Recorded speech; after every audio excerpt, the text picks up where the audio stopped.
The following is an interview with the president of Russia, Vladimir Putin, shot February 6, 2024 at about 7 p.m. in the building behind us, which is, of course, the Kremlin.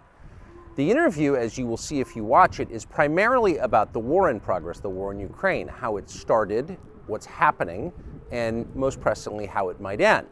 One note before you watch. At the beginning of the interview, we asked the most obvious question, which is, why did you do this? Did you feel a threat, an imminent physical threat? And that's your justification. And the answer we got shocked us. Putin went on for a very long time, probably half an hour, about the history of Russia going back to the 8th century. And honestly, we thought this was a filibustering technique and found it annoying and interrupted him several times. And he responded he was annoyed by the interruption. But we concluded in the end, for what it's worth, that it was not a filibustering technique. There was no time limit on the interview. We ended it after more than 2 hours. Instead, what you're about to see seemed to us sincere, whether you agree with it or not. Vladimir Putin believes that Russia has a historic claim to parts of Western Ukraine. So our opinion would be to view it in that light, as a sincere expression of what he thinks. And with that, here it is.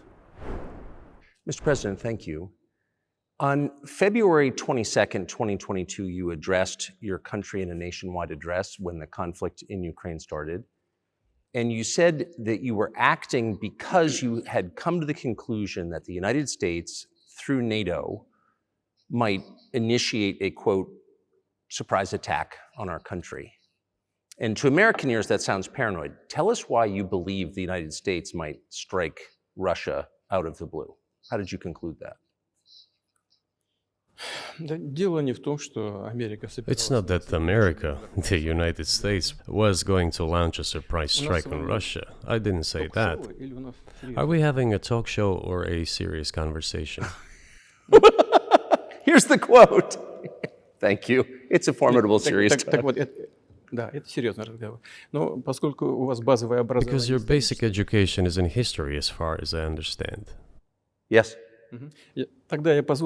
So if you don't mind, I will take only 30 seconds or 1 minute to give you a short reference to history for giving you a little historical background. Please. Let's look where our relationship with Ukraine started from. Where did Ukraine come from? The Russian state started gathering itself as a centralized statehood, and it is considered to be the year of the establishment of the Russian state in 862, when the townspeople of Novgorod invited a Varangian prince, Rurik, from Scandinavia to reign. In 1862, Russia celebrated the 1000th anniversary of its statehood. And in Novgorod, there is a memorial dedicated to the 1000th anniversary of the country. In 882, Rurik's successor, Prince Oleg, who was actually playing the role of regent at Rurik's younger son, because Rurik had died by that time, came to Kiev.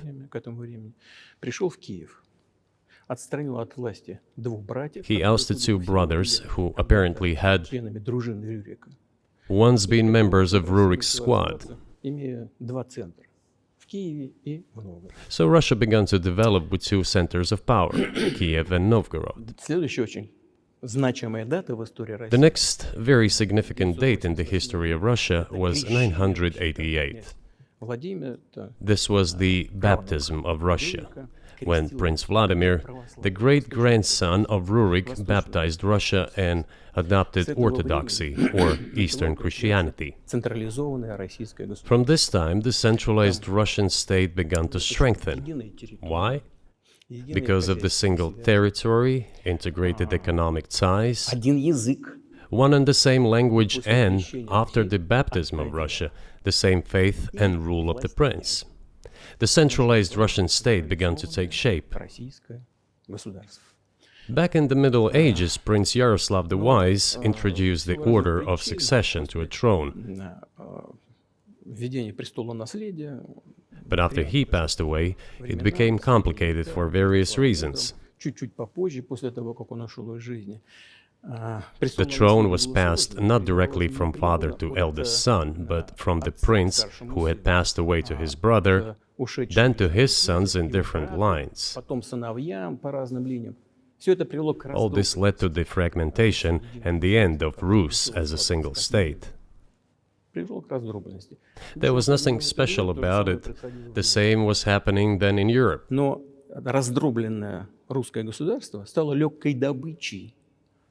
But the fragmented Russian state became an easy prey to the empire created earlier by Genghis Khan. His successors, namely Batu Khan, came to Rus, plundered and ruined nearly all the cities. The southern part, including Kiev, by the way, and some other cities, simply lost independence, while northern cities preserved some of their sovereignty. They had to pay tribute to the horde, but they managed to preserve some part of their sovereignty. And then a unified Russian state began to take shape with its center in Moscow. The southern part of Russian lands, including Kiev, began to gradually gravitate towards another magnet, the center that was emerging in Europe. This was the Grand Duchy of Lithuania.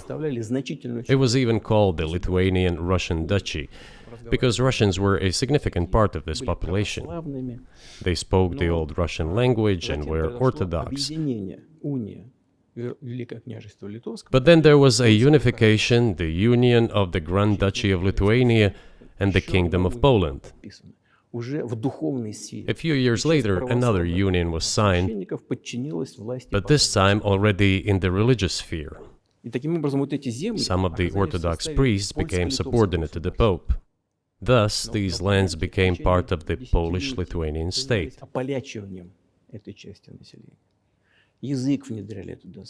During decades, the Poles were engaged in Polonization of this part of the population. They introduced their language there, tried to entrench the idea that this population was not exactly Russians, that because they lived on the fringe, they were Ukrainians. Originally, the word Ukrainian meant that a person was living on the outskirts of the state, along the fringes, or was engaged in a border patrol service. It didn't mean any particular ethnic group. So the Poles were trying to, in every possible way, to colonize this part of the Russian lands, and actually treated it rather harshly, not to say cruelly. All that led to the fact that this part of the Russian lands began to struggle for their rights. They wrote letters to Warsaw demanding that their rights be observed and people be commissioned here, including to Kiev. I beg your pardon, can you tell us what period? I'm losing track of where in history we are. The Polish oppression of Ukraine. It was in the 13th century.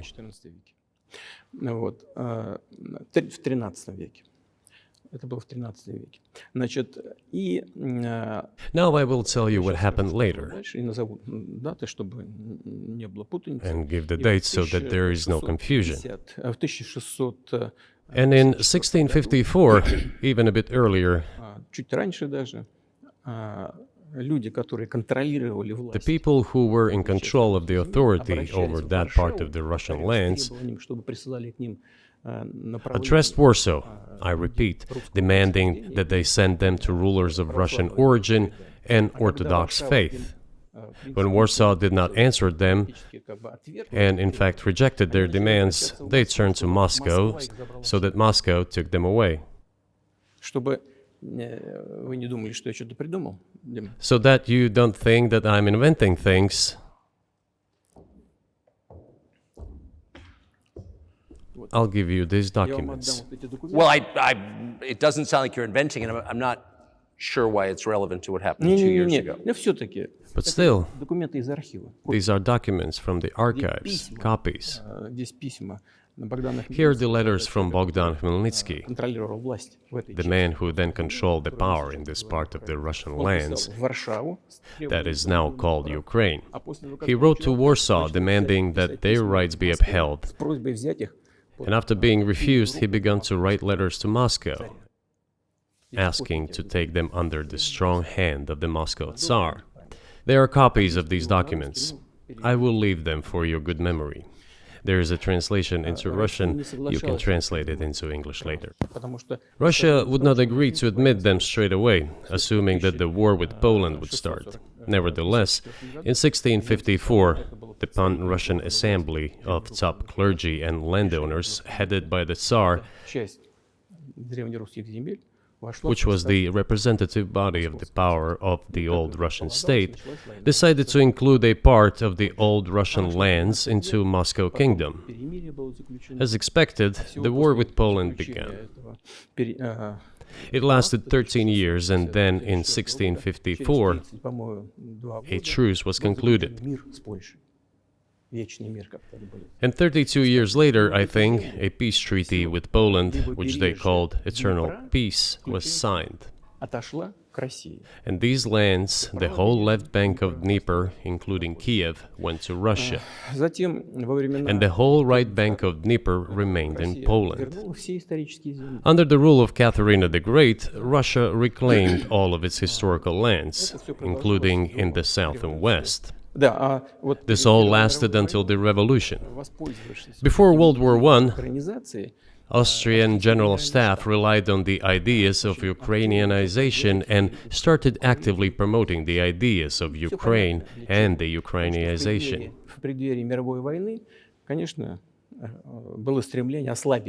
Their motive was obvious.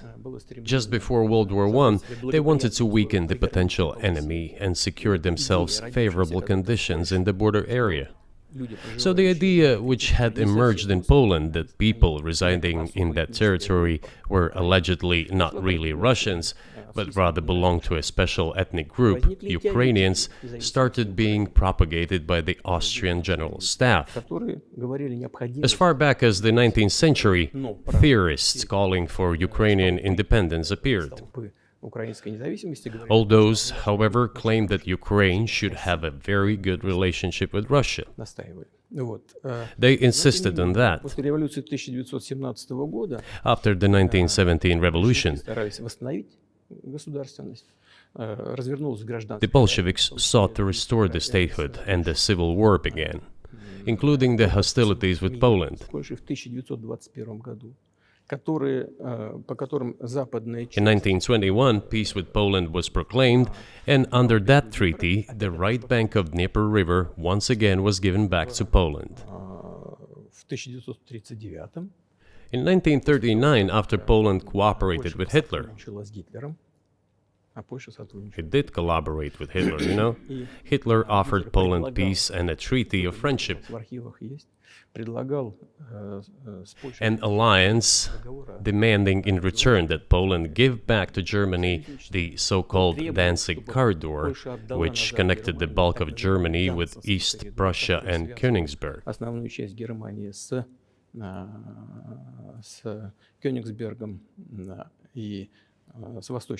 After World War I, this territory was transferred to Poland, and instead of Danzig, a city of Gdansk emerged.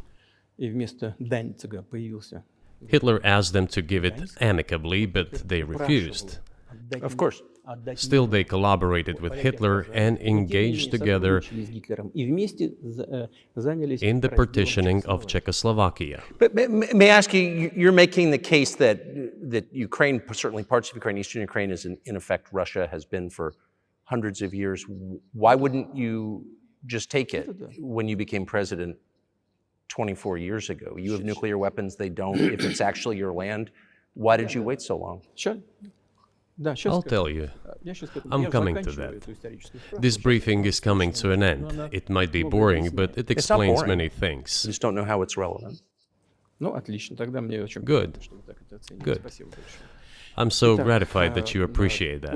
Thank you.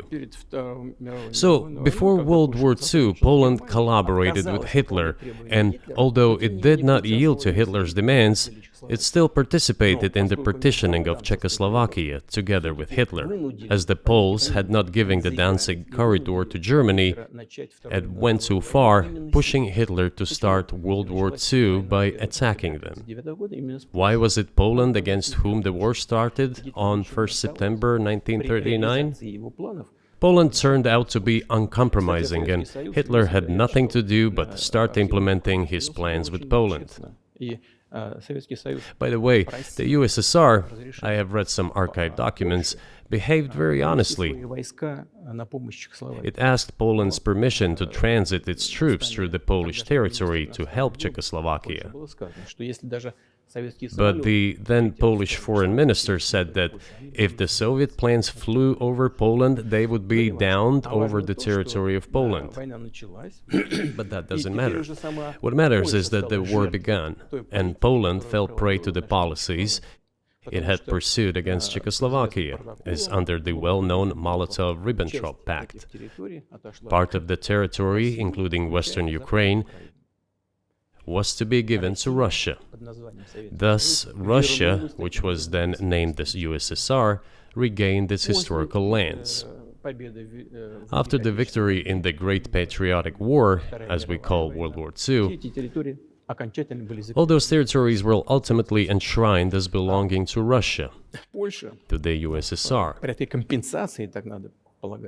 As for Poland, it received, apparently in compensation, the lands which had originally been German. The eastern parts of Germany, these are now western lands of Poland. Of course, Poland regained access to the Baltic Sea and Danzig, which was once again given its Polish name.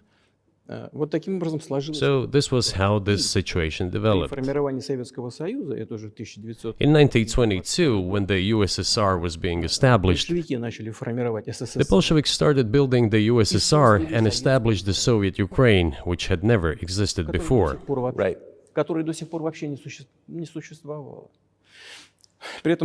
Stalin insisted that those republics be included in the USSR as autonomous entities. For some inexplicable reason, Lenin, the founder of the Soviet state, insisted that they be entitled to withdraw from the USSR. And again, for some unknown reasons, he transferred to that newly established Soviet Republic of Ukraine some of the lands together with people living there, even though those lands had never been called Ukraine, and yet they were made part of that Soviet Republic of Ukraine. Those lands included the Black Sea region, which was received under Catherine the Great, and which had no historical connection with Ukraine whatsoever. Even if we go as far back as 1654, when these lands returned to Russian Empire, that territory was the size of 3 to 4 regions of modern Ukraine, with no Black Sea region. That was completely out of the question. In 1654. Exactly. You obviously have encyclopedic knowledge of this region, but why didn't you make this case for the first 22 years as president that Ukraine wasn't a real country?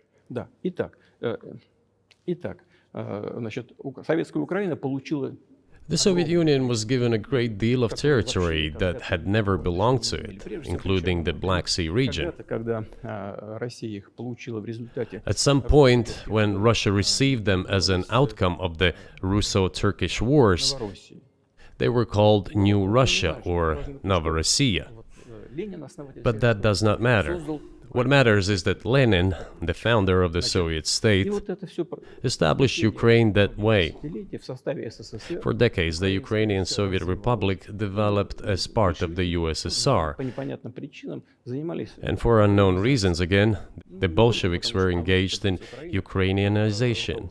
It was not merely because the Soviet leadership was composed to a great extent of those originating from Ukraine. Rather, it was explained by the general policy of indigenization pursued by the Soviet Union.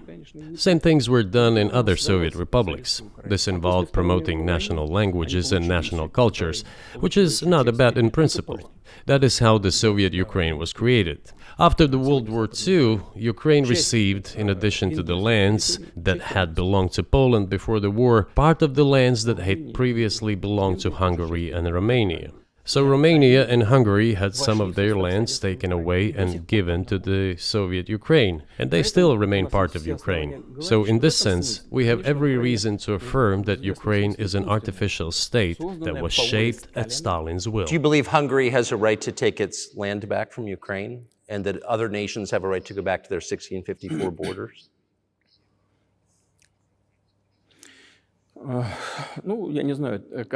I'm not sure whether they should go back to the 1654 borders. But given Stalin's time, so-called Stalin's regime, which as many claim saw numerous violations of human rights and violations of the rights of other states,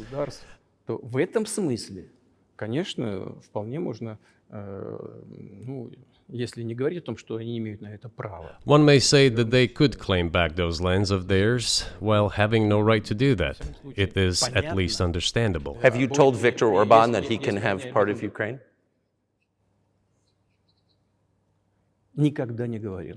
Never. I have never told him, not a single time. We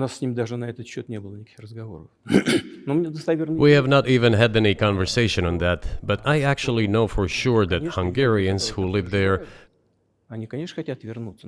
wanted to get back to their historical land. Moreover, I would like to share a very interesting story with you. I digress, it's a personal one. Somewhere in the early 80s, I went on a road trip in a car from then Leningrad across the Soviet Union through Kiev. Made a stop in Kiev and then went to western Ukraine. I went to the town of Beregovoye, and all the names of towns and villages there were in Russian and in the language I did not understand, in Hungarian. In Russian and in Hungarian. Not in Ukrainian, in Russian and in Hungarian. I was driving through some kind of village and there were men sitting next to the houses and they were wearing black three-piece suits and black cylinder hats. I asked, are they some kind of entertainers? I was told, no, they were not entertainers, they're Hungarians. I said, what are they doing here? What do you mean? This is their land, they live here. This was during the Soviet time in the 1980s. They preserved the Hungarian language, Hungarian names, and all their national costumes. They are Hungarians and they feel themselves to be Hungarians. And of course, when now there is an infringement. Well, that is, and there's a lot of that, though. I think many nations are upset about Transylvania as well, as you obviously know. But many nations feel frustrated by the redrawn borders of the wars of the 20th century. And wars going back 1,000 years, the ones that you mentioned. But the fact is that you didn't make this case in public until 2 years ago, February. And in the case that you made, which I read today, you explain at great length that you felt a physical threat from the West in NATO, including potentially a nuclear threat. And that's what got you to move. Is that a fair characterization of what you said?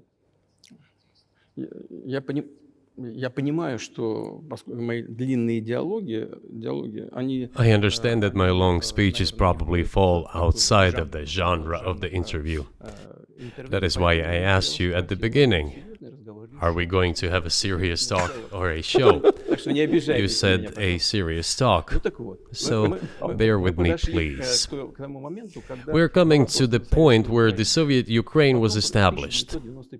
Then, in 1991, the Soviet Union collapsed, and everything that Russia had generously bestowed on Ukraine was dragged away by the latter. I'm coming to a very important point of today's agenda. Thank you. After all, the collapse of the Soviet Union was effectively initiated by the Russian leadership. I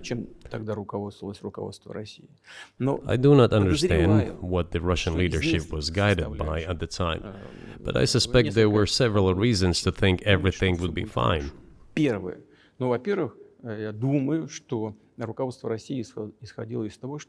First, I think that then Russian leadership believed that the fundamentals of the relationship between Russia and Ukraine were, in fact, a common language. More than 90% of the population there spoke Russian.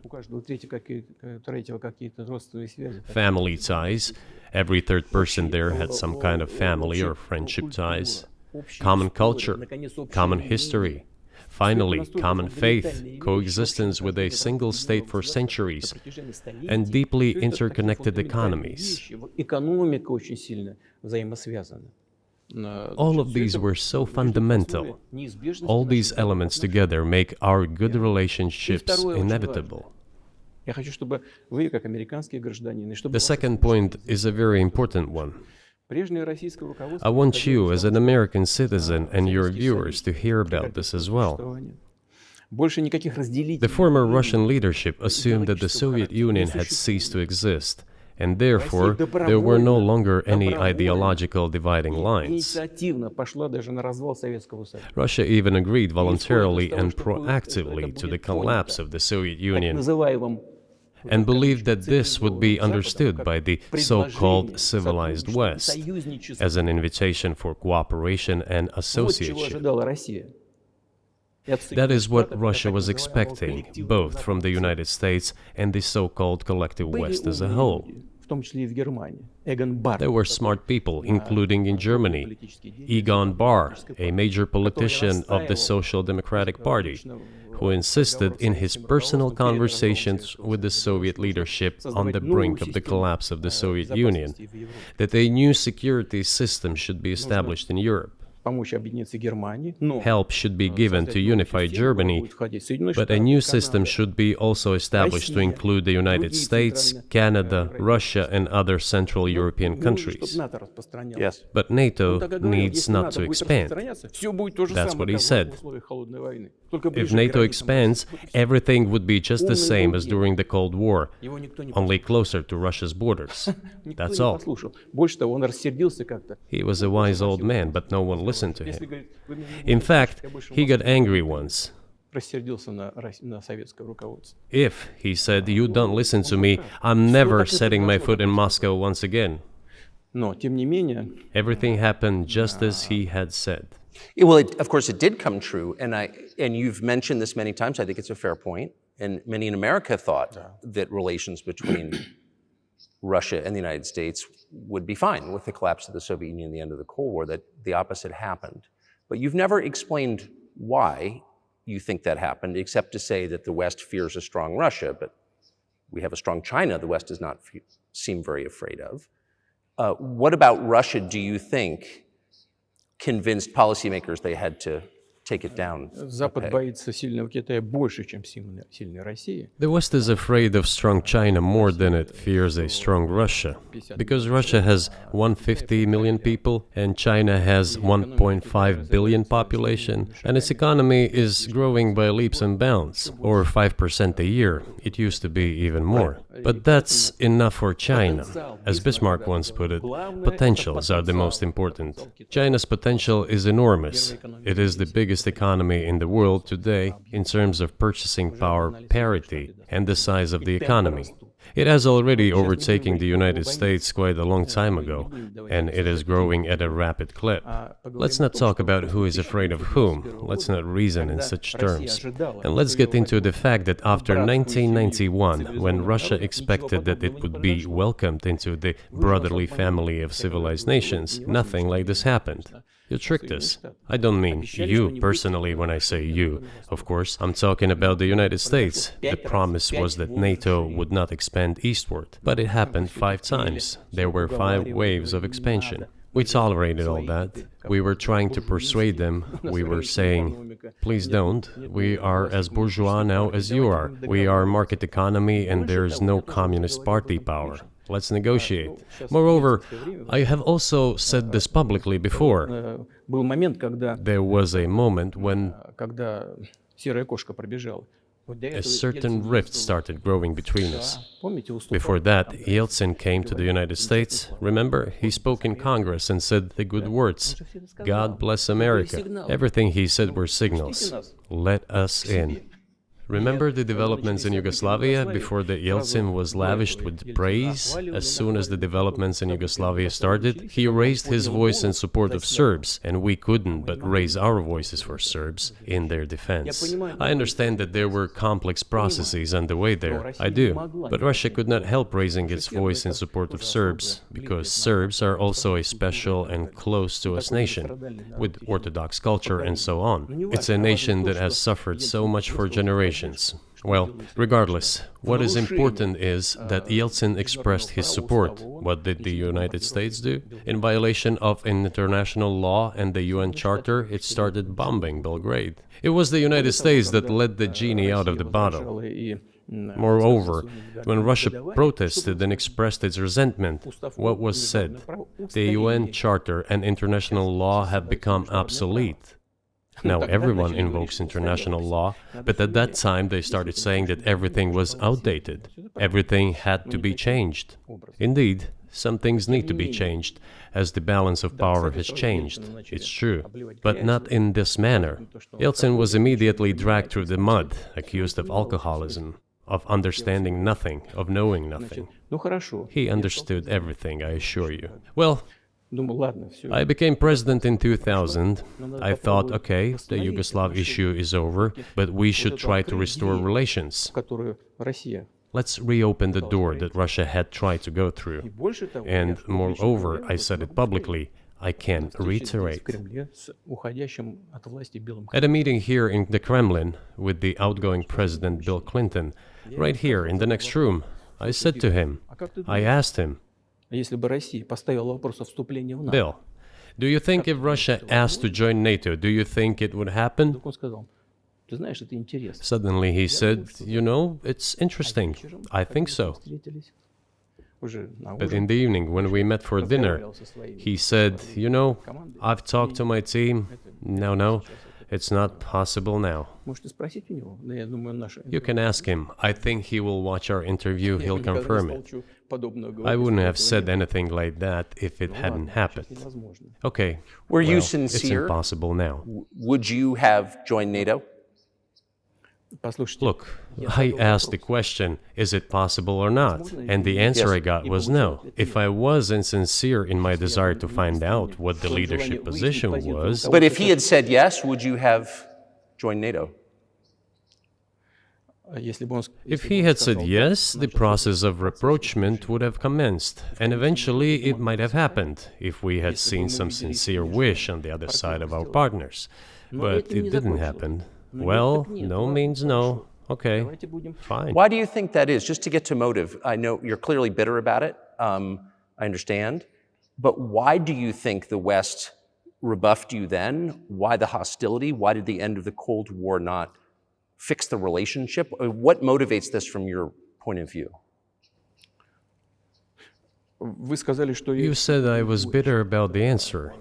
No, it's not bitterness. It's just a statement of fact. We're not bride and groom, bitterness, resentment. It's not about those kind of matters in such circumstances.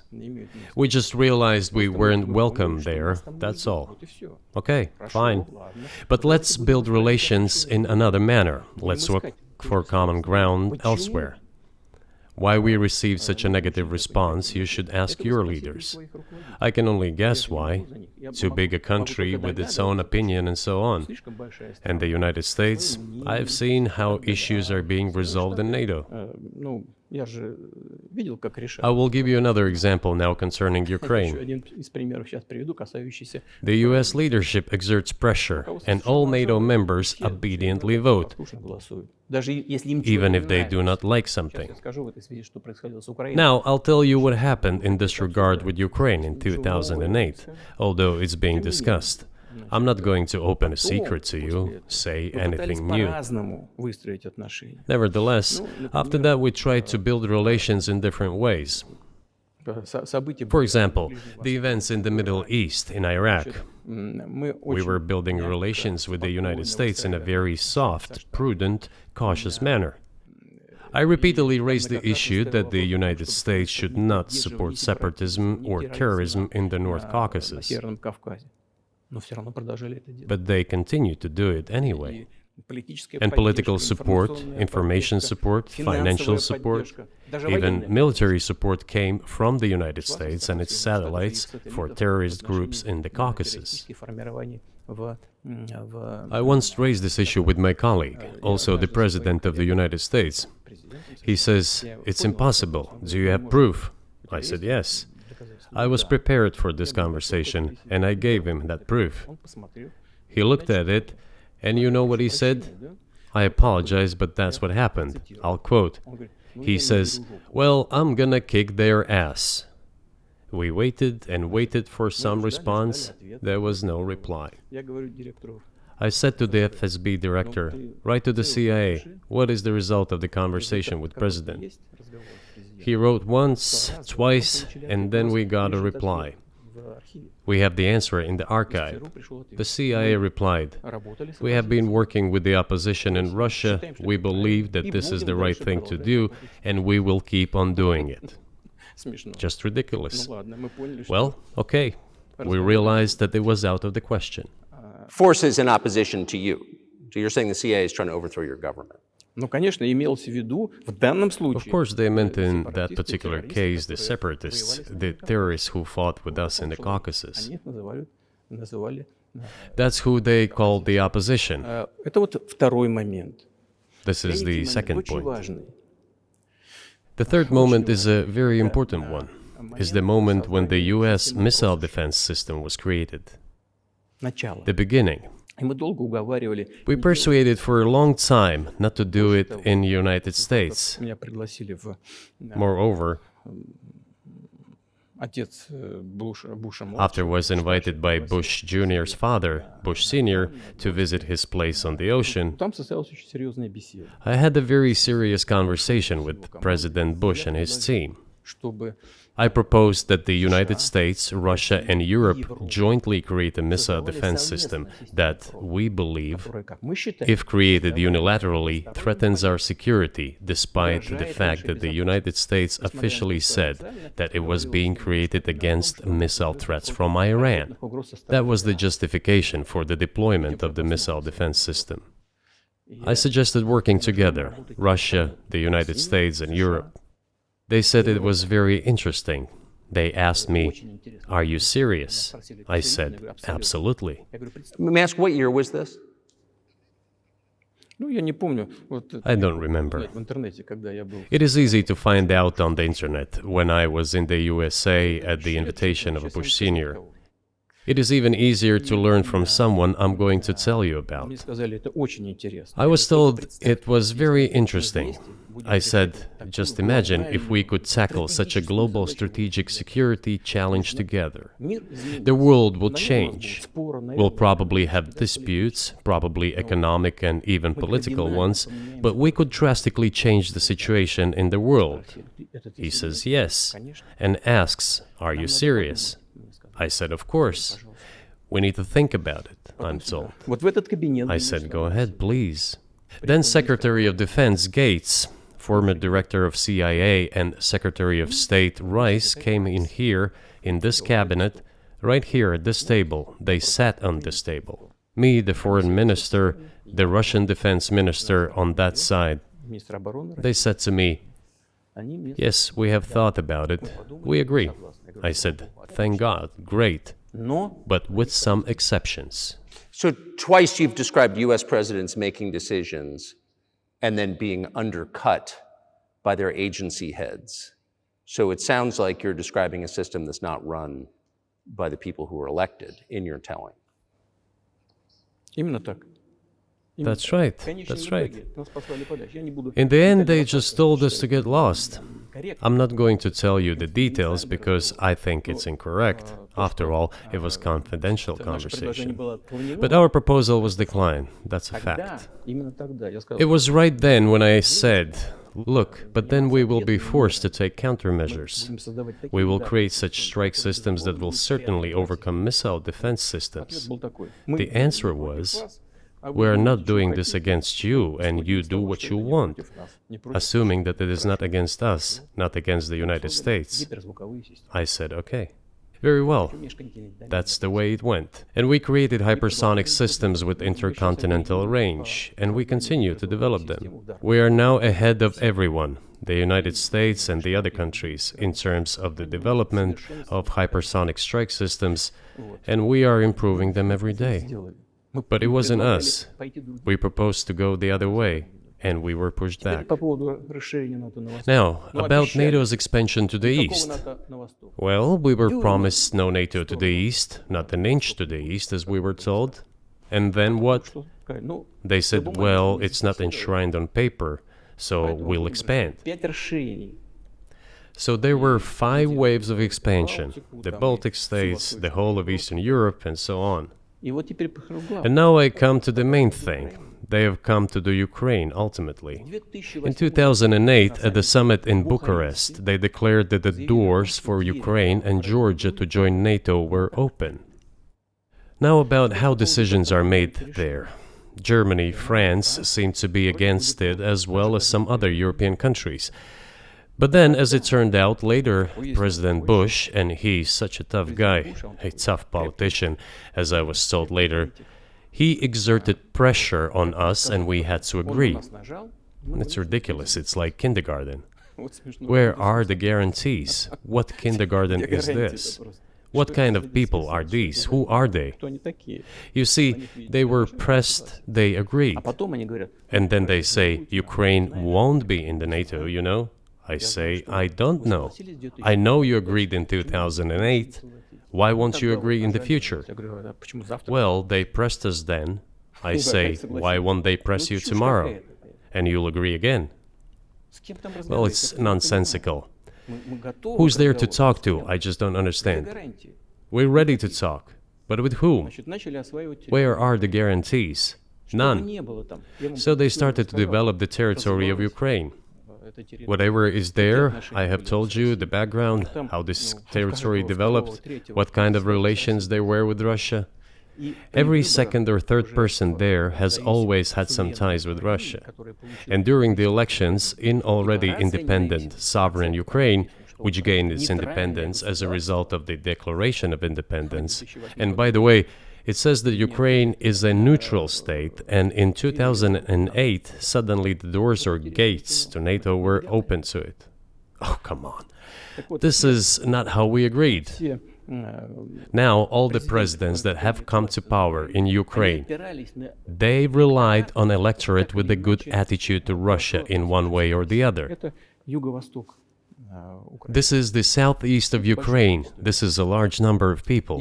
And it was very difficult to dissuade this electorate, which had a positive attitude towards Russia. Viktor Yanukovych came to power, and how? The first time he won after President Kuchma, they organized a third round, which is not provided for in the constitution of Ukraine. This is a coup d'etat. Just imagine, someone in the United States wouldn't like the outcome. In 2014?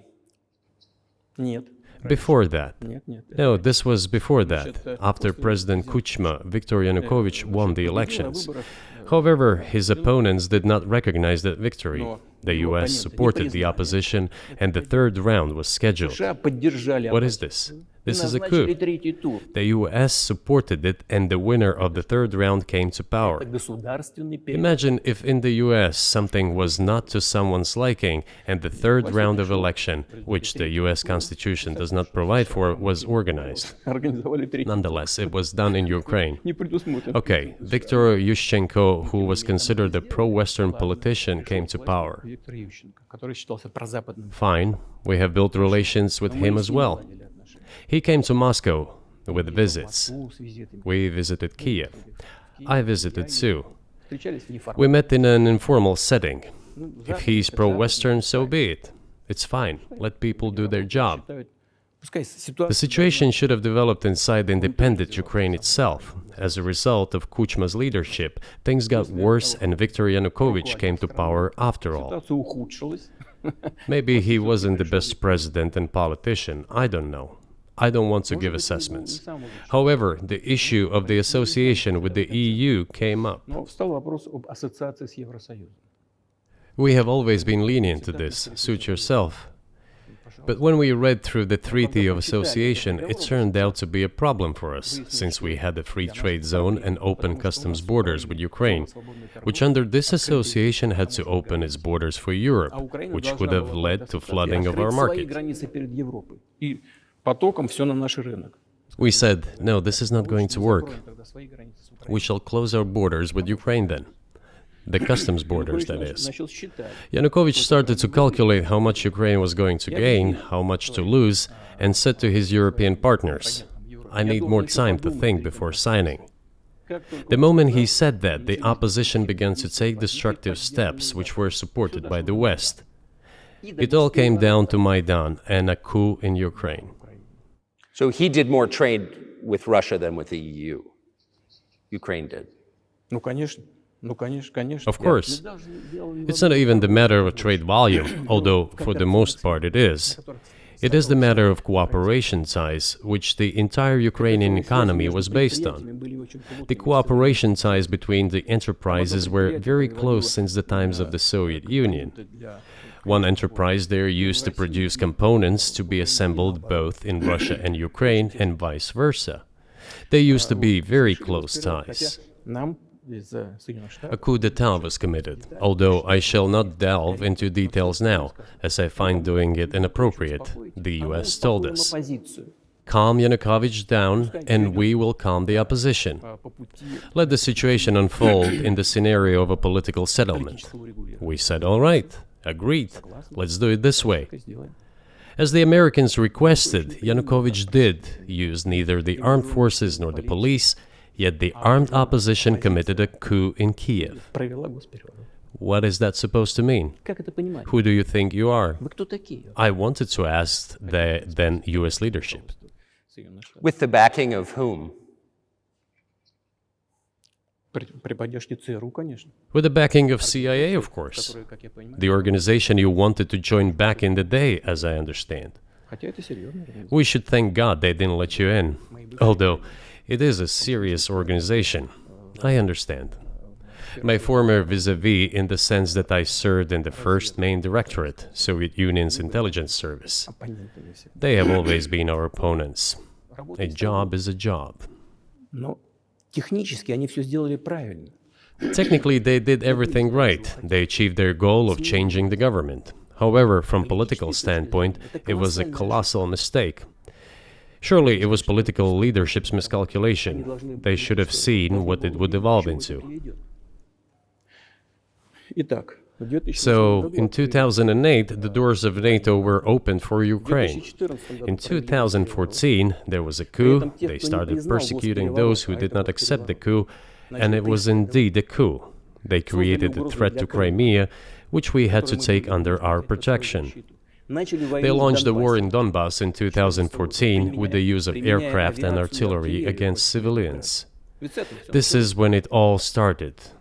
There is a video of aircraft attacking Donetsk from above. They launched a large-scale military operation, then another one. When they failed, they started to prepare the next one. All this against the background of military development of this territory and opening of NATO's doors. How could we not express concern over what was happening? From our side, this would have been a culpable negligence. That's what it would have been. It's just that the US political leadership pushed us to the line we could not cross, because doing so could have ruined Russia itself. Besides, we could not leave our brothers in faith, in fact, a part of Russian people, in the face of this war machine. But that was 8 years before the current conflict started. So what was the trigger for you? What was the moment where you decided you had to do this?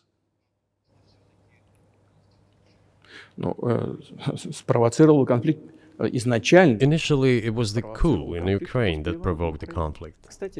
By the way, back then the representatives of 3 European countries, Germany, Poland and France, arrived.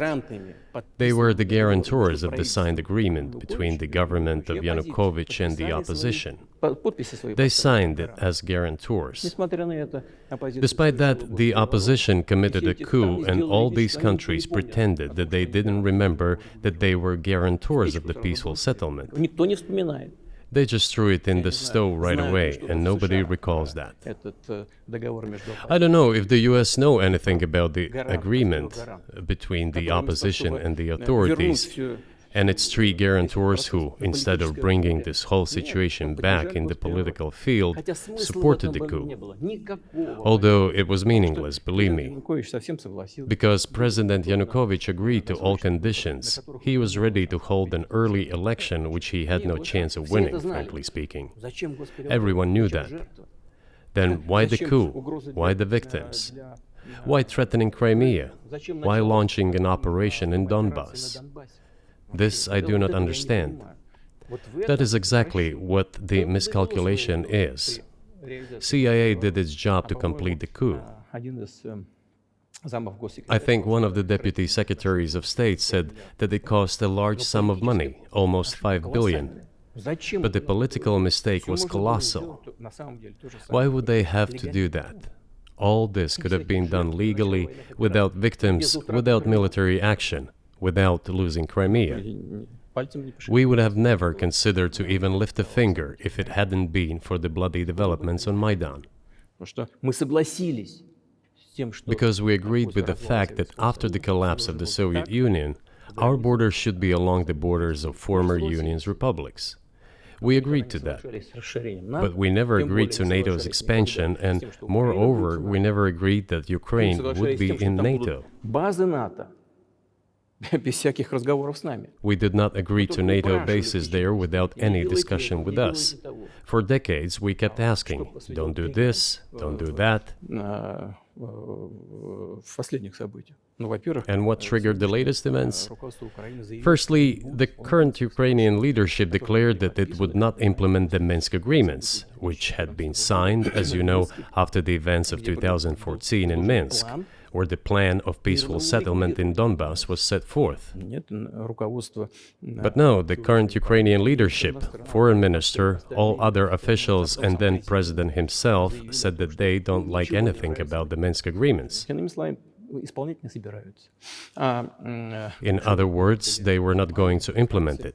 Прямо сказали, что подписывали уже A year or a year and a half ago, former leaders of Germany and France said openly to the whole world это соглашение Минска. that they indeed signed the Minsk agreements, but they never intended to implement them. They simply led us by the nose. Was there anyone for you to talk to? Did you call a U.S. President's Secretary of State and say, if you keep militarizing Ukraine with NATO forces, this is going to get, this is going to be we're going to act? Мы постоянно об этом говорили. Мы постоянно об этом говорили. Мы обращались к We talked about this all the time. европейских стран. We addressed the United States and European countries' leadership to stop these developments immediately, to implement the Minsk agreements. Откровенно говоря, Frankly speaking, I didn't know how we were going to do this, but I was ready to они implement them. сложные для Украины. These agreements were complicated for Ukraine. They included lots of elements of those Donbass territories' independence. That's true. However, I was absolutely confident, and I'm saying this to you now. I honestly believe that if we managed to convince the residents of Donbass, and we had to work hard to convince them to return to the Ukrainian statehood, then gradually the wounds would start to heal. Постепенно раны When this part of territory reintegrated itself into a common social environment, when the pensions and social benefits were paid again, all the pieces would gradually fall into place. социальное пособие, все постепенно No, растет. nobody wanted that. Everybody wanted to resolve the issue by military force only. С помощью But we could not let that happen. And the situation got to the point when the Ukrainian side announced, no, we will not do anything. They also started preparing for military action. Войну начали они. It was they who started the war in 2014. Our goal is to stop this Мы не war. начинали ее. And we did not start this war in 2022. This is an attempt to stop it. Do you think you've stopped it now? I mean, have you achieved your aims? No, we haven't achieved our aims yet, because one of them is denazification. This means the prohibition of all kinds of neo-Nazi movements. This is one of the problems that we discussed during the negotiation process, which ended in Istanbul early this year.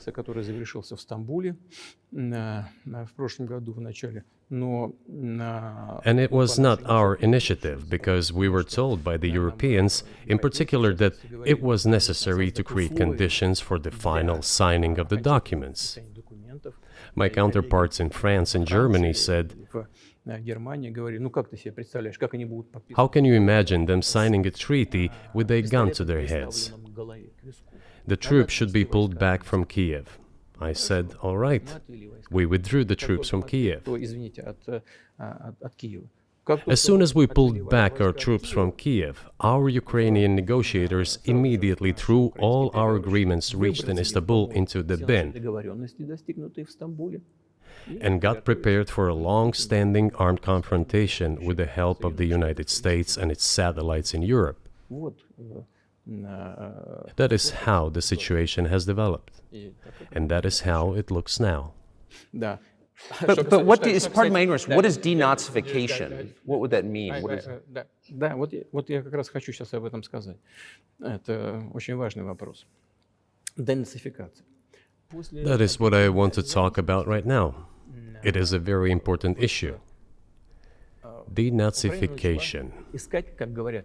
After gaining independence, Ukraine began to search, as some Western analysts say, its identity. And it came up with nothing better than to build this identity upon some false heroes who collaborated with Hitler.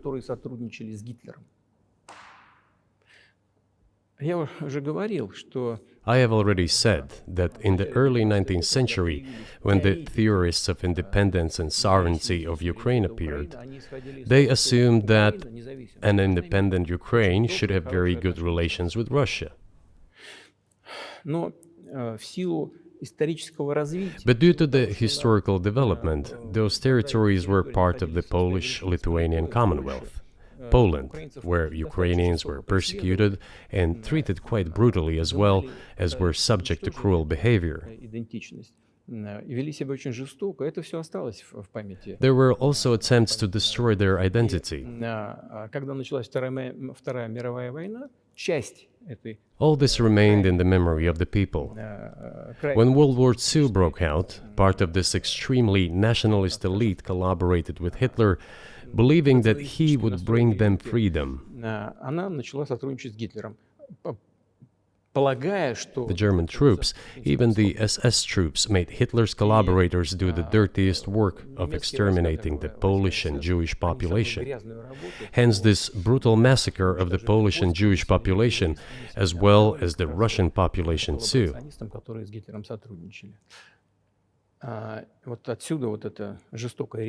This was led by the persons who are well known, Bandera, Shukevich.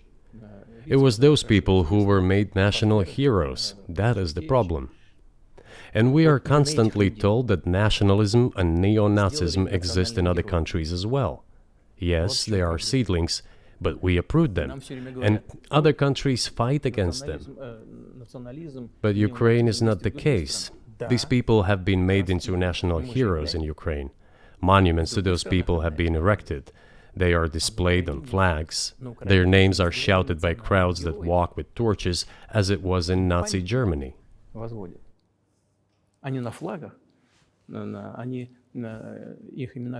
These were people who exterminated Poles, Jews, and Russians. It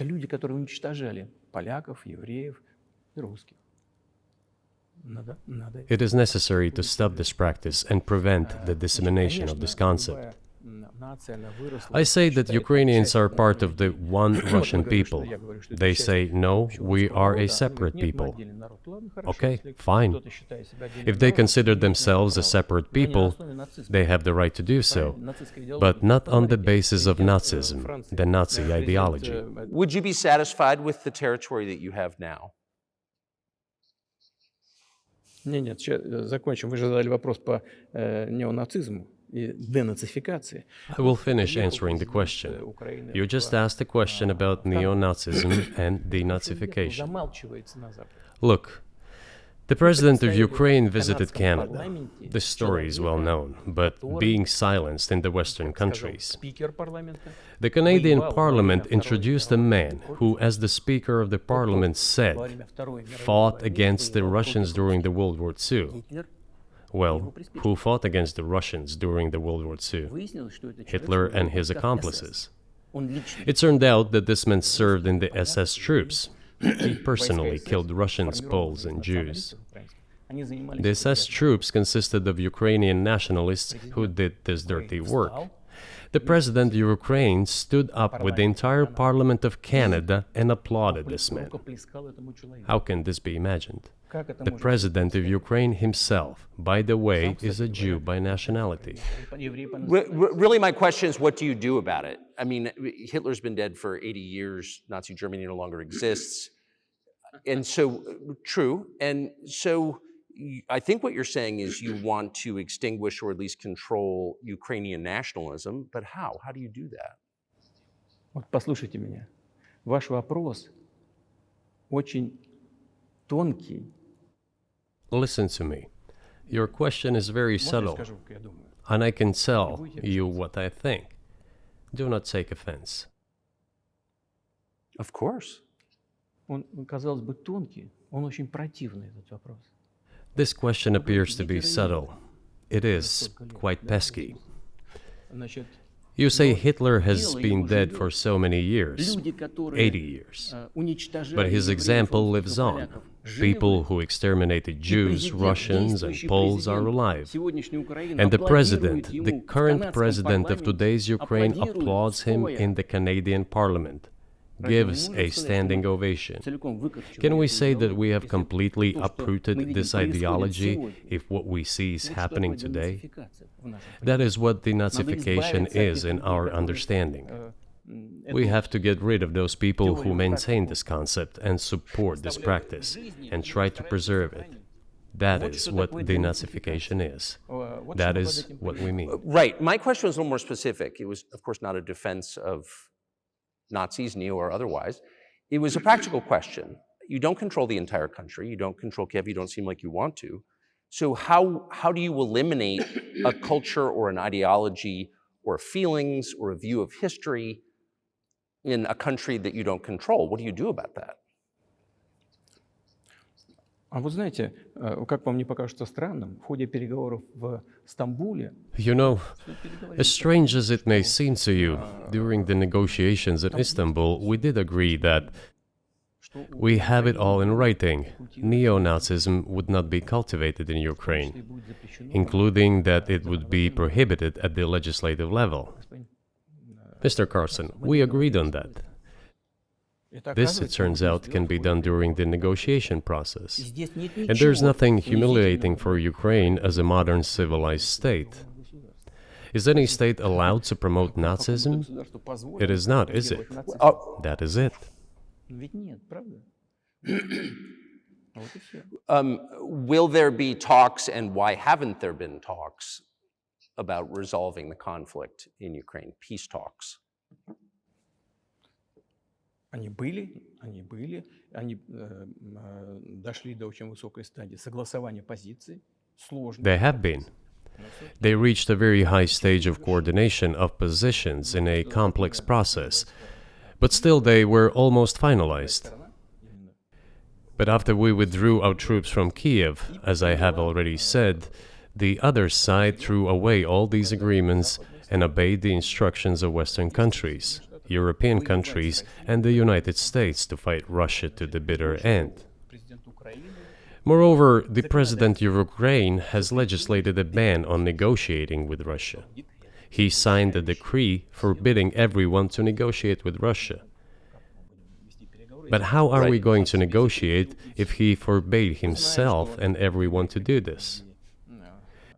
We know that he is putting forward some ideas about this settlement, but in order to agree on something, we need to have a dialogue. Is that not right? Well, but you wouldn't be speaking to the Ukrainian president, you'd be speaking to the American president. When was the last time you spoke to Joe Biden? I cannot remember when I talked to him. I do not remember. We can look it up. You don't remember? No. Why? Do I have to remember everything? I have my own things to do. We have domestic political affairs. Well, he's funding the war that you're fighting, so I would think that would be memorable. Well, yes, he funds, but I talked to him before the special military operation, of course. And I said to him then, by the way, I will not go into details, I never do, but I said to him then, I believe that you are making a huge mistake of historic proportions by supporting everything that is happening there, in Ukraine, by pushing Russia away. I told him repeatedly, by the way.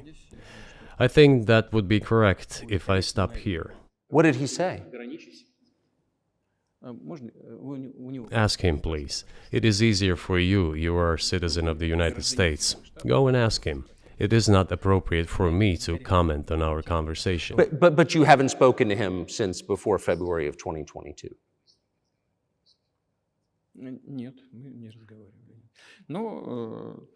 No, we haven't spoken. Certain contacts are being maintained, though. Speaking of which, do you remember what I told you about my proposal to work together on a missile defense system? Yes. You can ask all of them. All of them are safe and sound, thank God. The former president, Condoleezza, is safe and sound, and I think Mr. Gates and the current director of the intelligence agency, Mr. Burns, the then ambassador to Russia, in my opinion, are very successful ambassador. They were all witnesses to these conversations. Ask them. Same here. If you are interested in what Mr. President Biden responded to me, ask him. At any rate, I talked to him about it. I'm definitely interested, but from the outside, it seems like this could devolve or evolve into something that brings the entire world into conflict and could initiate a nuclear launch. And so why don't you just call Biden and say, let's work this out?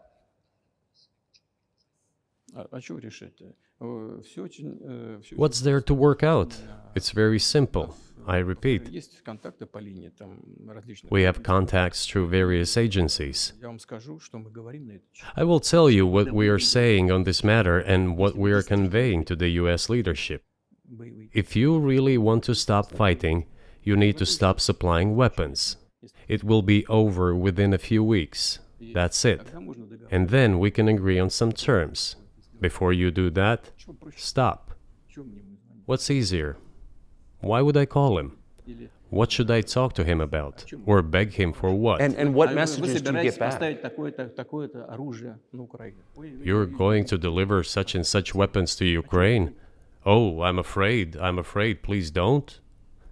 What is there to talk about? Do you think NATO is worried about this becoming a global war or a nuclear conflict?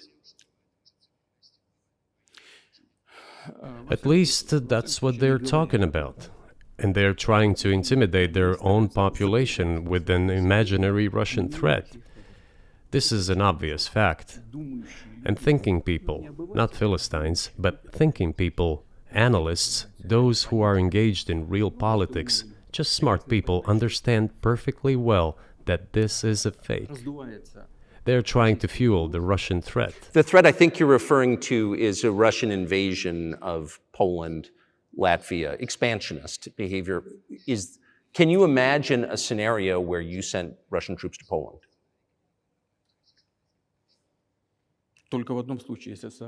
Only in one case, if Poland attacks Russia. Why? Because we have no interest in Poland, Latvia, or anywhere else. Why would we do that? We simply don't have any interest. It's just threat-mongering. Well, the argument, I know you know this, is that, well, he invaded Ukraine, he has territorial aims across the continent, and you're saying unequivocally you don't.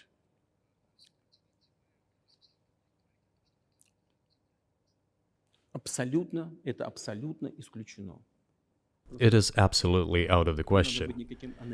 You just don't have to be any kind of analyst. It goes against common sense to get involved in some kind of a global war. And a global war will bring all humanity to the brink of destruction. It's obvious. There are certainly means of deterrence. They have been scaring everyone with us all along. Tomorrow Russia will use tactical nuclear weapons. Tomorrow Russia will use that. No, the day after tomorrow. So what? In order to extort additional money from US taxpayers and European taxpayers in the confrontation with Russia in the Ukrainian theater of war. The goal is to weaken Russia as much as possible. One of our senior United States senators from the state of New York, Chuck Schumer, said yesterday, I believe, that we have to continue to fund the Ukrainian effort or U.S. soldiers, citizens could wind up fighting there. How do you assess that?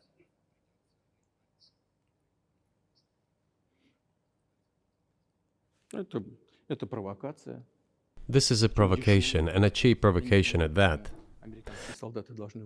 I do not understand why American soldiers should fight in Ukraine. There are mercenaries from the United States there. The bigger number of mercenaries comes from Poland, with mercenaries from the United States in second place and mercenaries from Georgia in third place. Well, if somebody has the desire to send regular troops, that would certainly bring humanity to the brink of very serious global conflict. This is obvious.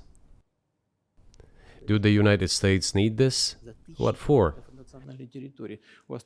Thousands of miles away from your national territory.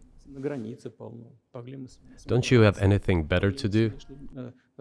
You have issues on the border, issues with migration, issues with the national debt, more than $33 trillion.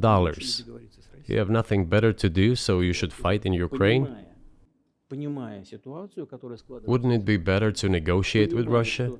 Make an agreement, already understanding the situation that is developing today, realizing that Russia will fight for its interests to the end? And realizing this, actually return to common sense, start respecting our country and its interests, and look for certain solutions. It seems to me that this is much smarter and more rational. Who blew up Nord Stream? You for sure. I was busy that day. Nate, do you have I did not blow up Nord Stream. Thank you, though. You personally may have an alibi, but the CIA has no such alibi. Do you have evidence that NATO or the CIA did it?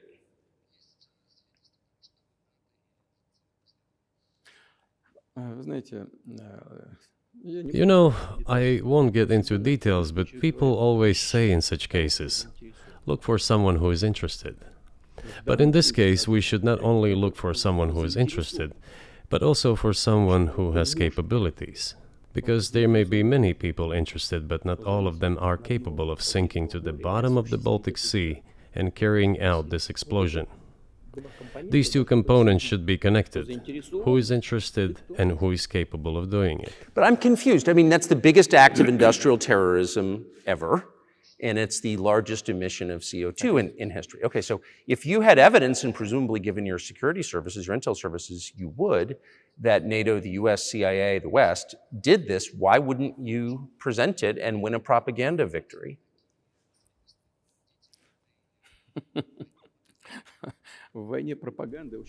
In the war of propaganda, it is very difficult to defeat the United States, because the United States controls all the world's media and many European media. The ultimate beneficiary of the biggest European media are American financial institutions. Don't you know that? So it is possible to get involved in this work, but it is cost prohibitive, so to speak. We can simply shine the spotlight on our sources of information, and we will not achieve results. It is clear to the whole world what happened, and even American analysts talk about it directly. It's true. Yes, but here's a question you may be able to answer. You worked in Germany, famously. The Germans clearly know that their NATO partner did this, and it damaged their economy greatly. It may never recover. Why are they being silent about it? That's very confusing to me. Why wouldn't the Germans say something about it? Ну, меня это тоже удивляет. This also confuses me. But today's German leadership is guided by the interests of the collective West rather than its national interests. Otherwise, it is difficult to explain the logic of their action or inaction. After all, it is not only about Nord Stream 1, which was blown up, and the Nord Stream 2 was damaged. But one pipe is safe and sound, and gas can be supplied to Europe through it. But Germany does not open it. We are ready, please. There's another route through Poland, called Yamal Europe, which also allows for large flow. Poland has closed it, but Poland packs from the German hand. It receives money from the pan-European funds, and Germany is the main donor to these pan-European funds. Germany feeds Poland to a certain extent, and they close their route to Germany. Why? I don't understand. Ukraine, to which the Germans supply weapons and give money. Germany is the second sponsor of the United States in terms of financial aid to Ukraine. There are two gas routes through Ukraine. They simply closed one route, the Ukrainians. Open the second route and please get gas from Russia. They do not open it. Why don't the Germans say, look guys, we give you money and weapons, open up the valve, please, let the gas from Russia pass through for us. We're buying liquefied gas at exorbitant prices in Europe, which brings the level of our competitiveness and economy in general down to zero. Do you want us to give you money? Let us have the decent existence. Make money for our economy, because this is where the money we give you comes from. They refuse to do so. Why? Ask them. That is what is like in their heads. Those are highly incompetent people. Well, maybe the world is breaking into two hemispheres, one with cheap energy, the other without. And I want to ask you that. If we're now a multipolar world, obviously we are, can you describe the blocks of alliances? Who is in each side, do you think? Listen, you have said that the world is breaking into two hemispheres. A human brain is divided into two hemispheres. One is responsible for one type of activities, the other one is more about creativity and so on. But it is still one and the same head. The world should be a single whole. Security should be shared rather than meant for the golden billion. That is the only scenario where the world could be stable, sustainable, and predictable. Until then, while the head is split in two parts, it is an illness, a serious adverse condition. It is a period of severe disease that the world is going through now. But I think that, thanks to honest journalism, this work is akin to work of the doctors. This could somehow be remedied. Well, let's just give one example, the US dollar, which has kind of united the world in a lot of ways, maybe not to your advantage, but certainly to ours. Is that going away as the reserve currency, the universally accepted currency? How have sanctions, do you think, changed the dollar's place in the world?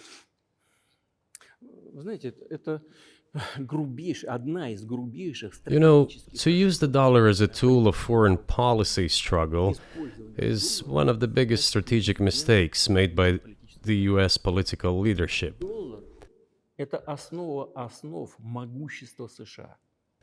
The dollar is the cornerstone of the United States power. I think everyone understands very well that no matter how many dollars are printed, they are quickly dispersed all over the world.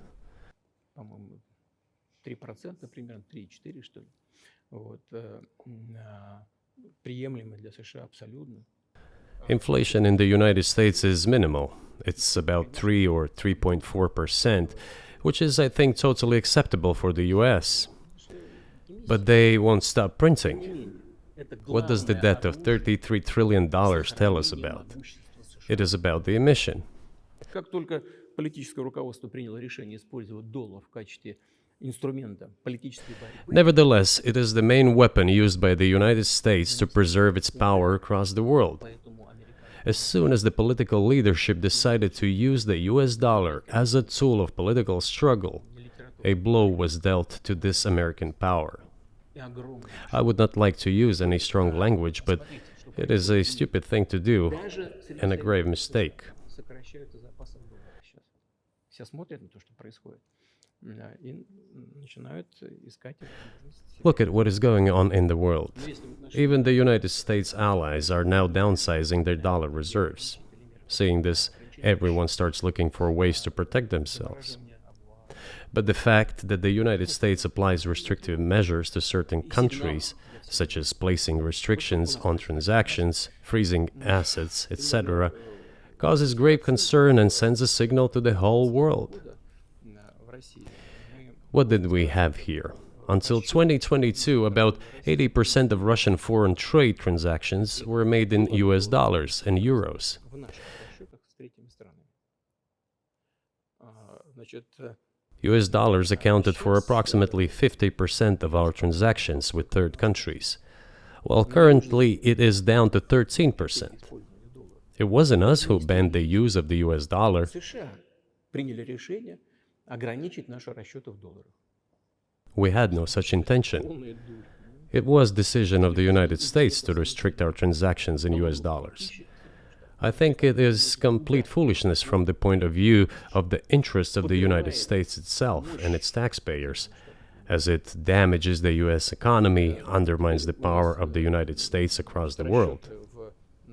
By the way, our transactions in yuan accounted for about 3%. Сейчас 34% Today, 34% of our transactions are made in rubles, and about as much, столько же 30. a little over 34% in yuan. Зачем Соединенные Штаты это сделали? Why did the United States do this? My only guess is self-conceit. Думали, наверное, что They всё probably thought it would lead to full collapse, but nothing collapsed. Moreover, other countries, including oil producers, are thinking of and already accepting payments for oil in yuan. Do you even realize what is going on or not? Ну, вы понимаете, что это такое происходит? Does anyone in the United States realize Понимает this? это в тех же Соединенных Штатах? What are you doing? You are cutting yourself Сами off. себе All обрезаете experts say this. то, что всегда... Ask any intelligent and thinking person in the United States what the dollar means for the US. Что такое доллар? You're killing it with your own hands. Убивает. I think that's I think that's a fair assessment. The question is what comes next, Конечно. and maybe you trade one colonial power for another, much less sentimental and forgiving colonial power. I mean, is the BRICS, for example, in danger of being completely dominated by the Chinese economy in a way that's not good for their sovereignty? Do you worry about that? Эти страшилки нам... Well, we have heard those boogeyman stories before. It is a boogeyman story. We're neighbors with China. You cannot choose neighbors just as you cannot choose close relatives. We share a border of 1,000 kilometers with them. This is number one. Second, we have a centuries-long history of coexistence. We're used to it. Third, China's foreign policy philosophy is not aggressive. Its idea is to always look for compromise, and we can see that. У нас The next point is as follows. We are always told the same boogeyman story, and here it goes again. Through an euphemistic form, but it is still the same boogeyman story. The cooperation with China keeps increasing. The pace at which China's cooperation with Europe is growing is higher and greater than that of the growth of Chinese-Russian cooperation. спросите европейцев. Ask Europeans, aren't they afraid? They might be, I don't know. Боятся. But they are still trying to access China's market at all costs, especially now that they are facing economic problems. И китайские, Chinese businesses are also exploring the European market. европейские рынки. Do Chinese businesses have small presence in the United States? Китайский бизнес. Yes, the political decisions are such that they are trying to limit their cooperation with China. Ограничить. It is to your own detriment, Mr. Tucker, that you are limiting cooperation with China. You are hurting yourself. It is a delicate matter, and there are no silver bullet solutions, just as it is with the dollar. So, before introducing any illegitimate sanctions, illegitimate in terms of the Charter of the United Nations, one should think very carefully. For decision makers, this appears to be a problem. So you said a moment ago that the world would be a lot better if it weren't broken into competing alliances, if there was cooperation globally. One of the reasons you don't have that is because the current American administration is dead set against you. Do you think if there were a new administration after Joe Biden that you would be able to reestablish communication with the US government? Or does it not matter who the president is?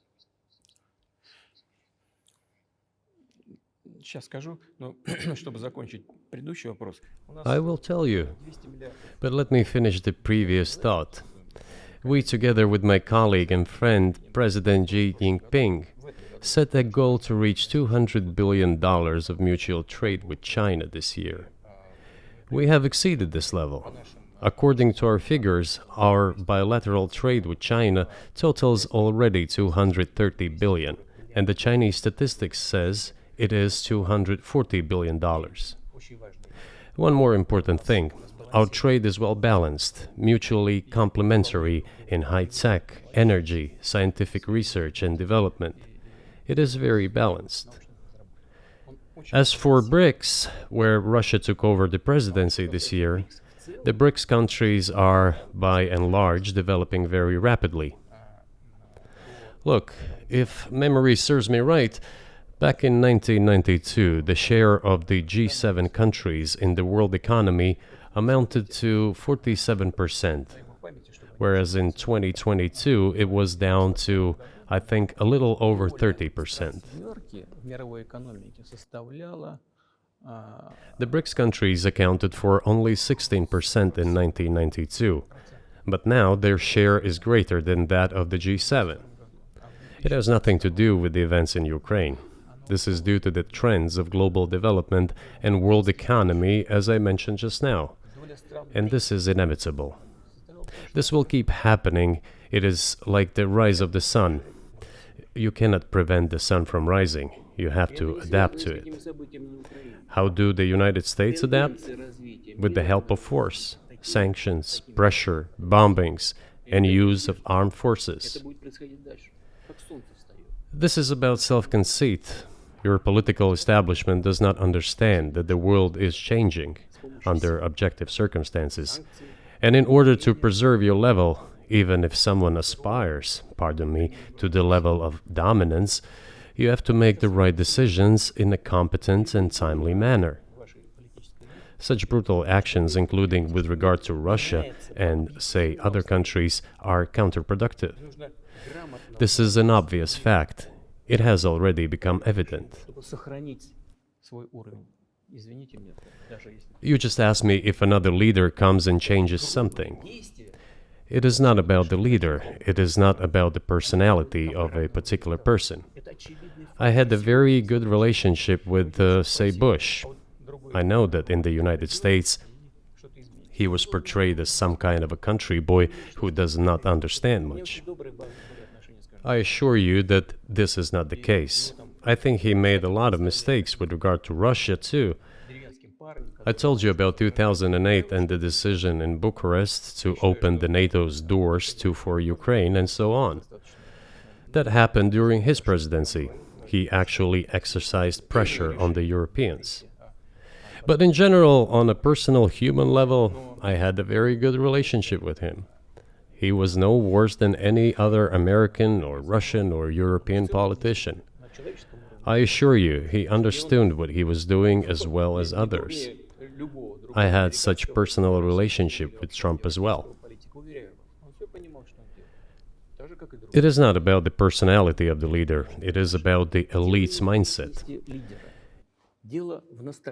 If the idea of domination at any cost, based also on forceful actions, dominates the American society, nothing will change. It will only get worse. But if, in the end, one comes to the awareness that the world has been changing due to the objective circumstances, and that one should be able to adapt to them in time, using the advantages that the US still has today, then perhaps something may change. Look, China's economy has become the first economy in the world in purchasing power parity. In terms of volume, it overtook the US a long time ago. The USA comes second, then India, 1.5 billion people, and then Japan, with Russia in the fifth place. Russia was the first economy in Europe last year, despite all the sanctions and restrictions. Is it normal from your point of view? Sanctions, restrictions, impossibility of payments in dollars, being cut off from SWIFT services, sanctions against our ships carrying oil, sanctions against airplanes, sanctions in everything, everywhere. The largest number of sanctions in the world which are applied against Russia. And we have become Europe's first economy during this time. The tools that US uses don't work. Well, one has to think about what to do. If this realization comes to the ruling elites, then yes, then the first person of the state will act in anticipation of what the voters and the people who make decisions at various levels expect from this person. Then maybe something will change. But you're describing two different systems. You say that the leader acts in the interest of the voters, but you also say these decisions are not made by the leader, they're made by the ruling classes. You've run this country for so long, you've known all these American presidents. What are those power centers in the United States, do you think? Like, who actually makes the decisions?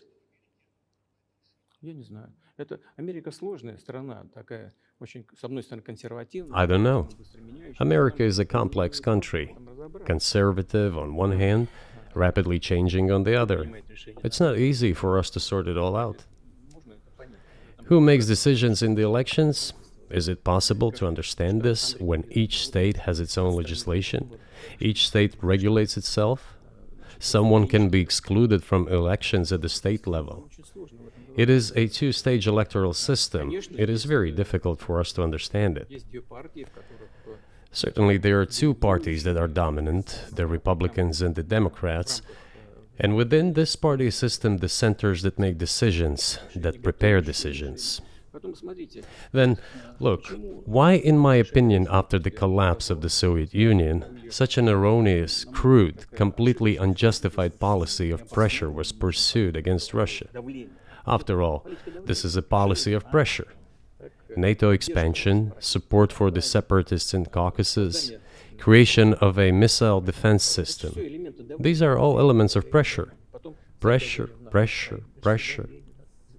Then, dragging Ukraine into NATO is all about pressure, pressure, pressure. Why? I think, among other things, because excessive production capacities were created. During the confrontation with the Soviet Union, there were many centers created and specialists on the Soviet Union who could not do anything else.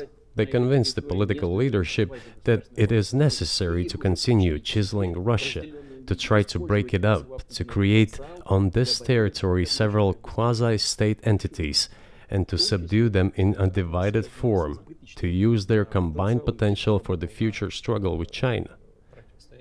This is a mistake, including the excessive potential of those who worked for the confrontation with the Soviet Union.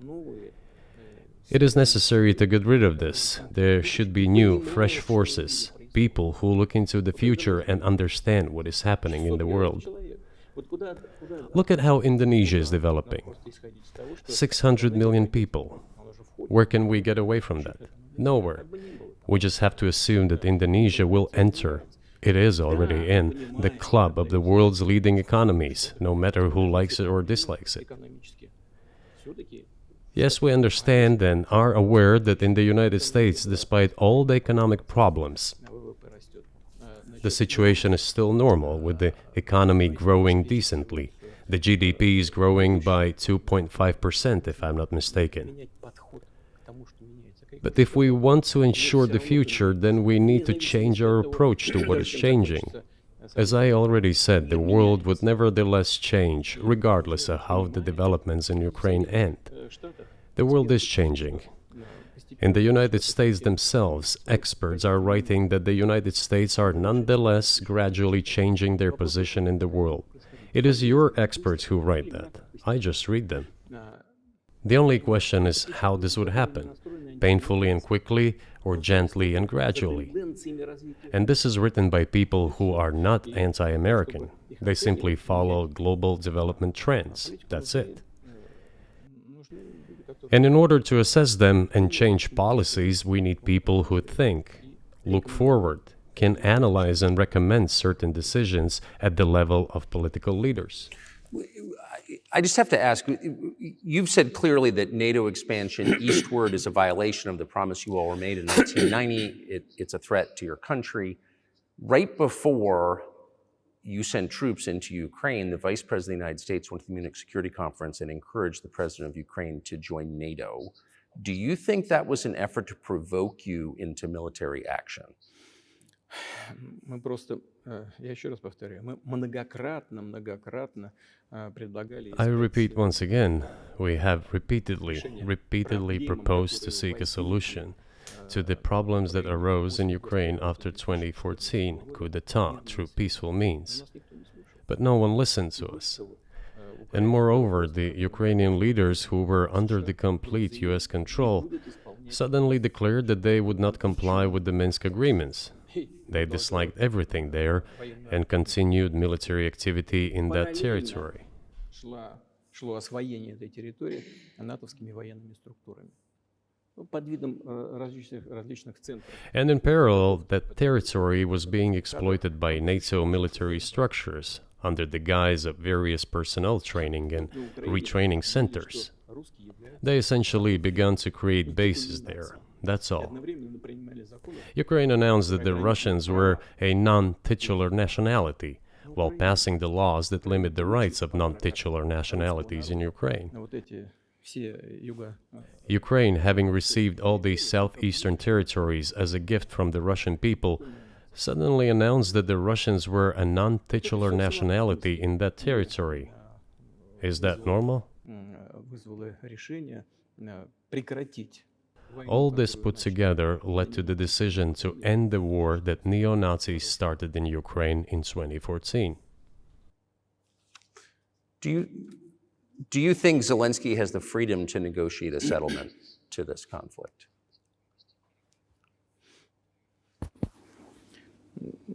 I don't know the details. Of course, it's difficult for me to judge. But I believe he has, in any case, he used to have. His father fought against the fascists, Nazis, during World War II. I once talked to him about this. I said, Volodya, what are you doing? Why are you supporting neo-Nazis in Ukraine today, while your father fought against fascism? He was a frontline soldier. I will not tell you what he answered. This is a separate topic, and I think it's incorrect for me to do so. But as to the freedom of choice, why not? He came to power on the expectations of Ukrainian people that he would lead Ukraine to peace. He talked about this. It was thanks to this that he won the elections overwhelmingly. But then, when he came to power, in my opinion, he realized two things. Firstly, it is better not to clash with neo-Nazis and nationalists, because they are aggressive and very active. You can expect anything from them. And secondly, the US-led West supports them and will always support those who antagonize with Russia. It is beneficial and safe. So he took the relevant position despite promising his people to end the war in Ukraine. He deceived his voters. But do you think at this point, as of February 2024, he has the latitude, the freedom to speak with you or your government directly about putting an end to this, which clearly isn't helping his country or the world? Can he do that, do you think? Ну, а почему нет? Он же Why not? He considers himself head of state. He won the elections. Although we believe in Russia that the coup d'etat is the primary source of power for everything that happened after 2014. And in this sense, even today, government is flawed. But he considers himself the president, and he is recognized by the United States, all of Europe, and practically the rest of the world in such a capacity. Why not? He can. We negotiated with Ukraine in Istanbul. We agreed. He was aware of this. Moreover, the negotiation group leader, Mr. Arahamiya is his last name, I believe still heads the faction of the ruling party, the party of the president in the Rada. He still heads the presidential faction in the Rada, the country's parliament. He still sits there. He even put his preliminary signature on the document I am telling you about. But then he publicly stated to the whole world, we were ready to sign this document, but Mr. Johnson, then the Prime Minister of Great Britain, came and dissuaded us from doing this, saying it was better to fight Russia. They would give everything needed for us to return what was lost during the clashes with Russia. And we agreed with this proposal. Look, his statement has been published. He said it publicly. Can they return to this or not? The question is, do they want it or not? Further on, President of Ukraine issued a decree prohibiting negotiations with us. Let him cancel that decree, and that's it. We have never refused negotiations, indeed. We hear all the time, is Russia ready? Yes, we have not refused. It was them who publicly refused. Well, let him cancel his decree and enter into negotiations. We have never refused. And the fact that they obeyed the demand or persuasion of Mr. Johnson, the former Prime Minister of Great Britain, seems ridiculous and very sad to me. Because, as Mr. Arahamiya put it, we could have stopped those hostilities with war a year and a half ago already. But the British persuaded us and we refused this. Where is Mr. Johnson now? And the war continues. That's a good question. Where do you think he is and why did he do that?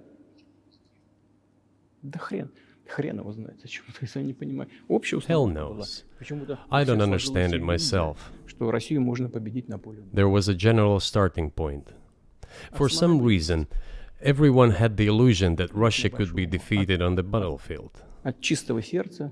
Because of arrogance, because of a pure heart, but not because of a great mind. You've described the connection between Russia and Ukraine. You've described Russia itself a couple of times as orthodox. That's central to your understanding of Russia. You've said you're orthodox. What does that mean for you? You're a Christian leader by your own description. So what effect does that have on you?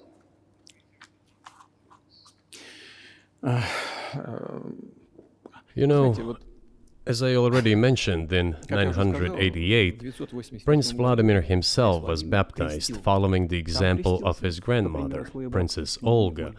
And then he baptized his squad. And then, gradually, over the course of several years, he baptized all the Rus. It was a lengthy process, from pagans to Christians. It took many years. But in the end, this orthodoxy, Eastern Christianity, deeply rooted itself in the consciousness of the Russian people. When Russia expanded and absorbed other nations who profess Islam, Buddhism, and Judaism, Russia has always been very loyal to those people who profess other religions. This is her strength. This is absolutely clear. And the fact is that the main postulates, main values are very similar, not to say the same, in all world religions I've just mentioned, and which are the traditional religions of the Russian Federation, Russia. By the way, Russian authorities were always very careful about the culture and religion of those people who came into the Russian Empire. This, in my opinion, forms the basis of both security and stability of the Russian statehood. All the peoples inhabiting Russia basically consider it their motherhood. If, say, people move over to you or to Europe from Latin America, an even clearer and more understandable example, people come, but yet they have come to you or to European countries from their historical homeland. And people who profess different religions in Russia consider Russia their motherland. They have no other motherland. We are together. This is one big family, and our traditional values are very similar. I've just mentioned one big family, but everyone has her own family. And this is the basis of our society. And if we say that the motherland and the family are specifically connected with each other, it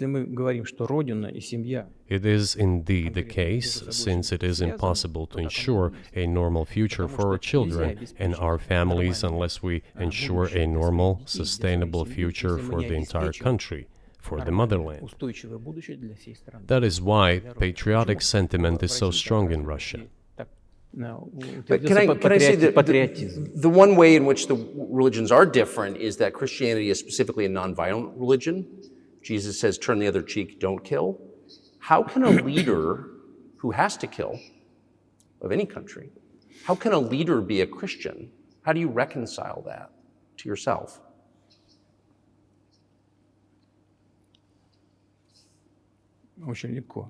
It is very easy when it comes to protecting oneself and one's family, one's homeland. We won't attack anyone. When did the developments in Ukraine start? Since the coup d'etat and the hostilities in Donbass began, that's when they started. And we're protecting our people, ourselves, our homeland, and our future. As for religion in general, you know, it's not about external manifestations. It's not about going to church every day or banging your head on the floor. It is in the heart. And our culture is so human-oriented. Dostoevsky, who was very well known in the West and the genius of Russian culture, Russian literature, spoke a lot about this, about the Russian soul.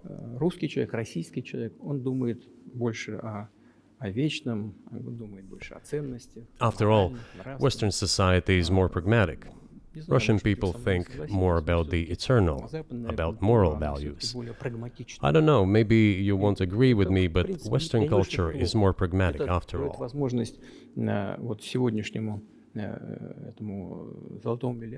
I'm not saying this is bad. It makes it possible for today's golden billion to achieve good success in production, even in science and so on. There's nothing wrong with that. I'm just saying that we kind of look the same, but our minds are built So do you see the different. supernatural at work as you look out across what's happening in the world now? Do you see God at work? Do you ever think to yourself, these are forces that are not human?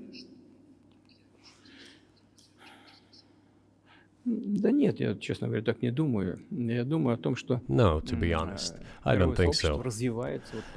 My opinion is that the development of the world community is in accordance with the inherent laws, and those laws are what they are.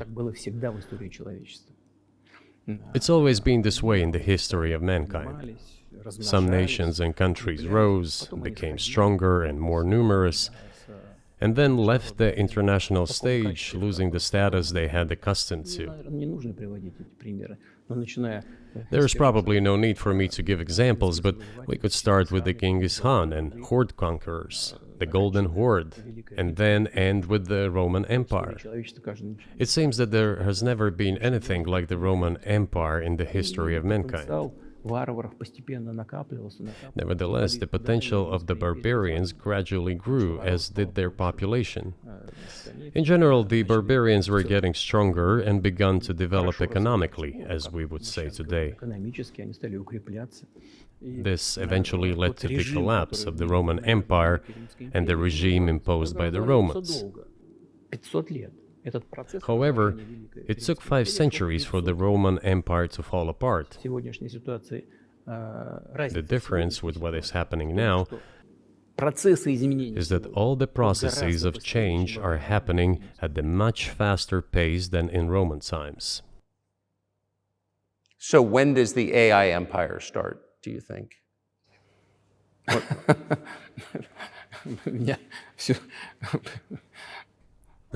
в более You're сложные asking вопросы. increasingly more complicated questions.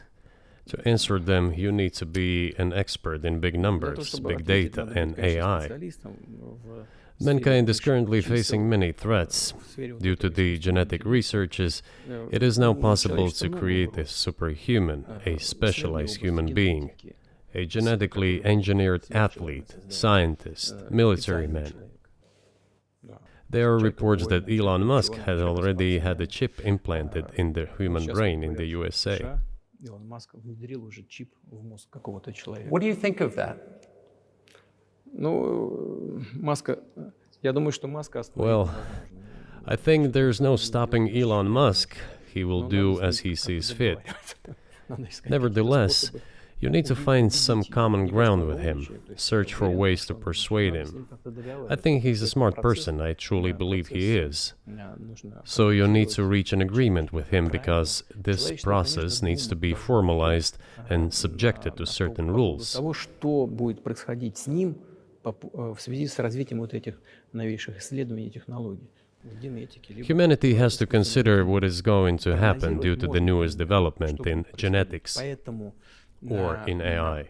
вот One тогда, can make an когда approximate человечество prediction of what will почувствовало happen. угрозу своему существованию от ядерного оружия, все начали обладатели ядерного Once оружия начали mankind между собой felt an договариваться, existential потому что threat coming понимали, from что nuclear их weapons, неаккуратное применение all может nuclear привести nations began to к come to тотальному terms with one another since Когда they realized наступит the понимание negligent того, use of что nuclear weaponry could беспредельное, drive бесконтрольное humanity to развитие extinction. искусственного интеллекта, либо генетики, либо еще каких-то современных направлений, остановить которые невозможно. It is Всё равно impossible эти to исследования stop будут, research так же, in как genetics невозможно было or остановить AI всё today, такое just as it was человечество, impossible to невозможно stop the use of gunpowder исследовать back in в the той или day. другой области. Эти исследования все равно будут. Но когда человечество почувствует угрозу для себя, But as soon as we человечество в целом, realize that the threat тогда comes from unbridled and uncontrolled development of AI, or genetics, or any other field, the time will come to reach an international agreement on how to regulate these things. I appreciate all the time you've given us. I just got to ask you one last question, and that's about someone who's very famous in the United States, probably not here, Evan Gershkovich, who's the Wall Street Journal reporter. He's 32, and he's been in prison for almost a year. This is a huge story in the United States, and I just want to ask you directly, without getting into the details of it or your version of what happened, if as a sign of your decency, you would be willing to release him to us and we'll bring him back to the United States.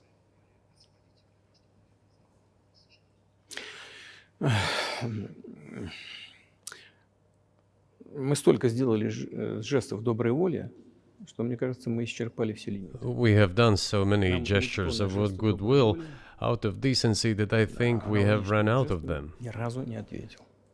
Но We have never seen anyone готовы reciprocate to us in a similar manner. что мы However, in theory, we can say that we do not rule out that we can do не that исключаем того, что мы можем это if our сделать partners при take reciprocal steps. встречном движении со стороны наших When I talk about the partners, I first of all refer to special services. представителей специальных служб. Special services are in contact with one another. They are talking about the matter in question. На то, чтобы не решить это. There is no taboo to settle this Мы issue. готовы ее решать. We are willing to solve Там it. есть определенные условия, которые But there are certain terms being discussed via special services по channels. партнерским каналам между спецслужбами. I believe an agreement can be reached. So typically, I mean, this stuff has happened for obviously centuries. One country catches another spy within its borders, it trades it for one of its own intel guys in another country. I think what makes, and it's not my business, but what makes this different is the guy's obviously not a spy, he's a kid. And maybe he was breaking your law in some way, but he's not a super spy, and everybody knows that. And he's being held hostage in exchange, which is true. With respect, it's true, and everyone knows it's true. So maybe he's in a different category Maybe it's not fair to ask for somebody else in exchange for letting him out. Maybe it degrades Russia to do that. Вы знаете, можно как угодно говорить, что такое шпион, что не шпион. You know, you can give different interpretations to what constitutes a spy, but there are certain things provided by law. If person gets secret information and does that in conspiratorial manner, then this is qualified as espionage.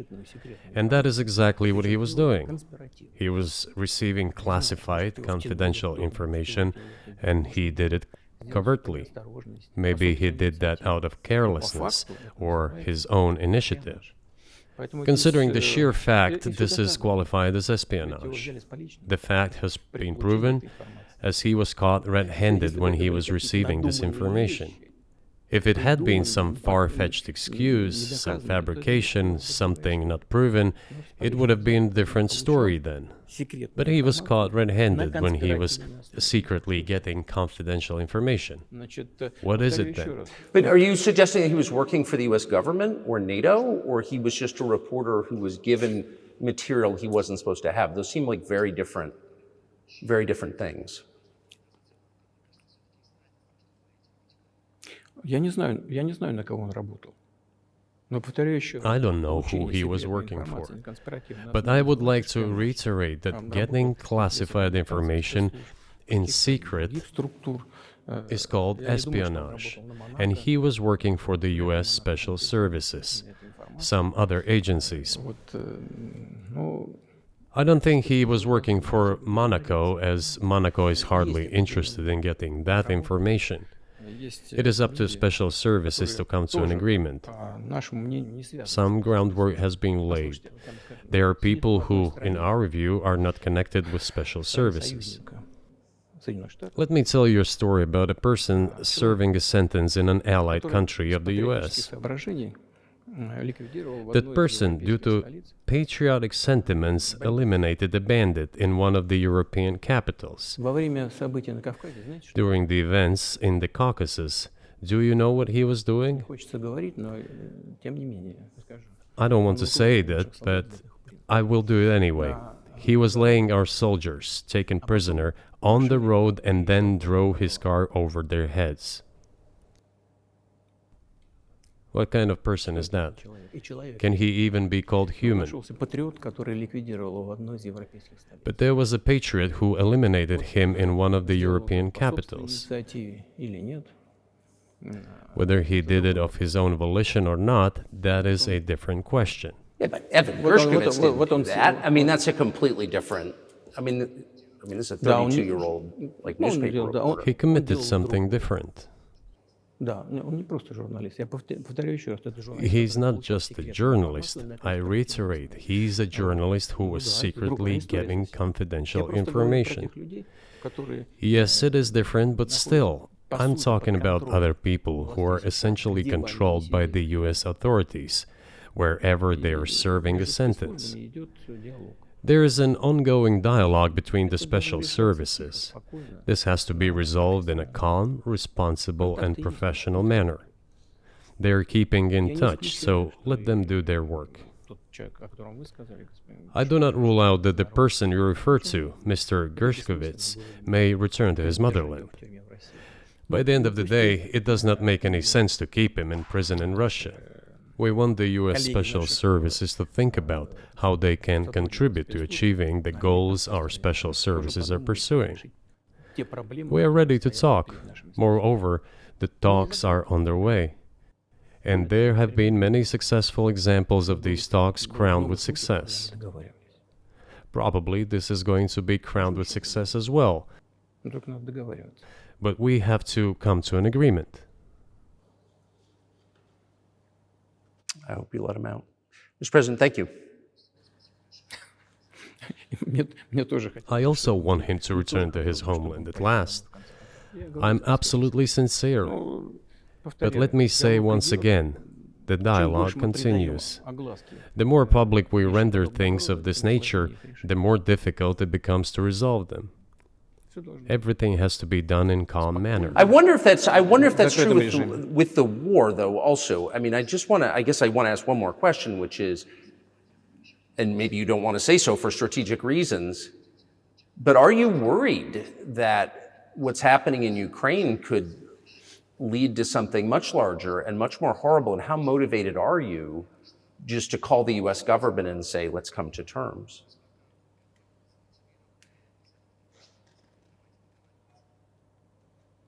Так, послушайте, я уже сказал. I already said that we did not refuse to talk. We are willing to negotiate. It is the Western side, and Ukraine is obviously a satellite state of the US. It is evident. I do not want you to take it as if I'm looking for a strong word or an insult, but we both understand what is happening. The financial support, 72 billion US dollars, was provided. Germany ranks second, then other European countries come. Dozens of billions of US dollars are going to Ukraine. There's a huge influx of weapons. In this case, you should tell the current Ukrainian leadership to stop and come to negotiating table, rescind this absurd decree. We did not refuse. Sure, but you already said it. I didn't think you meant it as an insult because you already said correctly, it's been reported that Ukraine was prevented from negotiating a peace settlement by the former British Prime Minister acting on behalf of the Biden administration. So of course they're a satellite. Big countries control small countries. That's not new. And that's why I asked about dealing directly with the Biden administration, which is making these decisions, not President Zelensky of Ukraine. Но если администрация Зеленского на Украине отказалась от переговоров, well, if the Zelensky administration in Ukraine refused to negotiate, I assume they did it under the instruction from Washington. If Washington believes it to be the wrong decision, let it abandon it. Let it find a delicate excuse so that no one is insulted. Let it come up with a way out. It was not us who made this decision, it was them. So let them go back on it. That is it. However, they made the wrong decision, and now we have to look for a way out of the situation to correct their mistakes. They did it, so let them correct it themselves. We support this. So I just want to make sure I'm not misunderstanding what you're saying. I don't think that I am. I think you're saying you want a negotiated settlement to what's happening in Ukraine.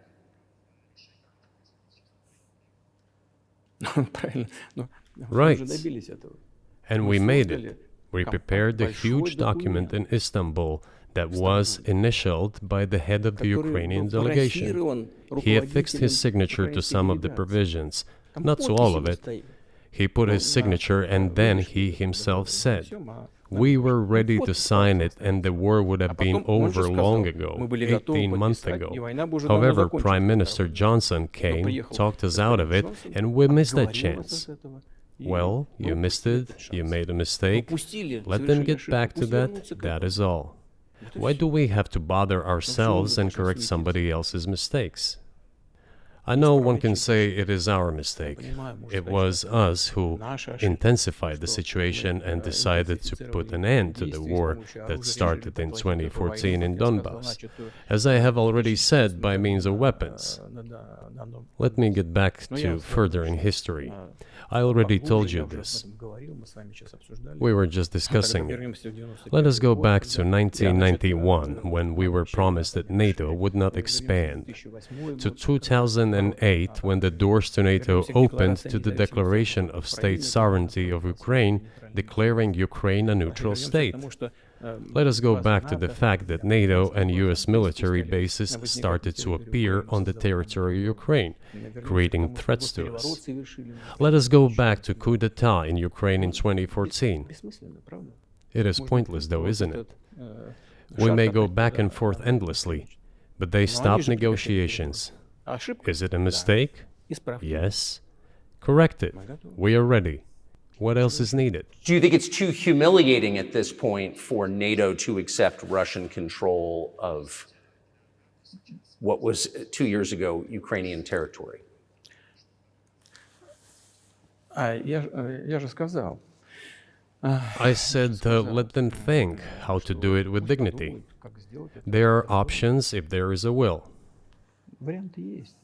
Но если такое желание. Up until now, there has been the uproar and screaming about inflicting a strategic defeat on Russia on the battlefield. Добиться стратегического поражения России, поражения на Now they are apparently coming to realize that it is difficult to achieve, if possible at all. по-моему, In my opinion, невозможно по it is impossible by определению. definition. It is never going to happen. Мне кажется, сейчас It seems to me that now those who are in power in the West have come to realize this as well. это осознание пришло. Подумайте теперь. If so, if the realization has set in, they have to think what to do Больше next. того, We are ready for this dialogue. Would you be willing to say, congratulations, NATO, you won, and just keep the situation where it is now? ну, вы знаете, это предмет переговоров. You know, it is a subject matter for the negotiations. No one is willing to conduct, or, to put it more accurately, Точнее сказать, хотят. they are willing but do not know how to do it. Я не только вижу, I know they want я to. знаю, что It is not just I see it, but I know they do want it. But they are struggling to understand how to do it. They have driven the situation to the point where we are at. It is not us who have done that. It is our partners, opponents who have done that. Well, now let them think how to reverse the situation. We're not against it. It would be funny if it were not so sad. Да, было бы смешно, если бы не было так грустно. This endless mobilization in Ukraine, the hysteria, the domestic problems, sooner or later it will result in agreement. Истерика, там, внутренние проблемы. You know, this probably sounds strange given the current situation, Все равно мы договоримся. И but the relations between the two peoples will be может, даже rebuilt странно в anyway. сегодняшней ситуации прозвучит. It will take a lot of time, but they will heal. Между народами восстановится. Потребуется много времени. I'll give you very unusual examples. Совсем приведу вам необычный пример. There is a combat encounter on the На поле battlefield. боя Here's a specific example. Ukrainian soldiers got encircled. This is an example from real life. Украинская Our soldiers were shouting to them, "There is no chance. Surrender yourselves. Come out and you will be alive." наши солдаты им кричат. Suddenly, the Ukrainian soldiers were screaming from there in Russian, perfect Russian, saying, Вдруг оттуда "Russians, do not surrender." на хорошем русском And all of them и perished. не сдаются. They still identified themselves as Russian. Они до сих пор русскими себя ощущают. В этом смысле то, что What is happening is, to a certain extent, an element of a civil war. Everyone in the West thinks that the Russian people have been split by hostilities forever. растащили No, одну they часть will be другую. reunited. Нет, The unity is still there. воссоединение произойдет. Оно никуда и не делось. Why are the Ukrainian authorities dismantling the Ukrainian Orthodox Church? Растаскивают русскую православную церковь. Because it brings together not only the territory, Объединяет не территорию. it brings together our souls. И никто No one will be не able to удастся separate the soul. разделить.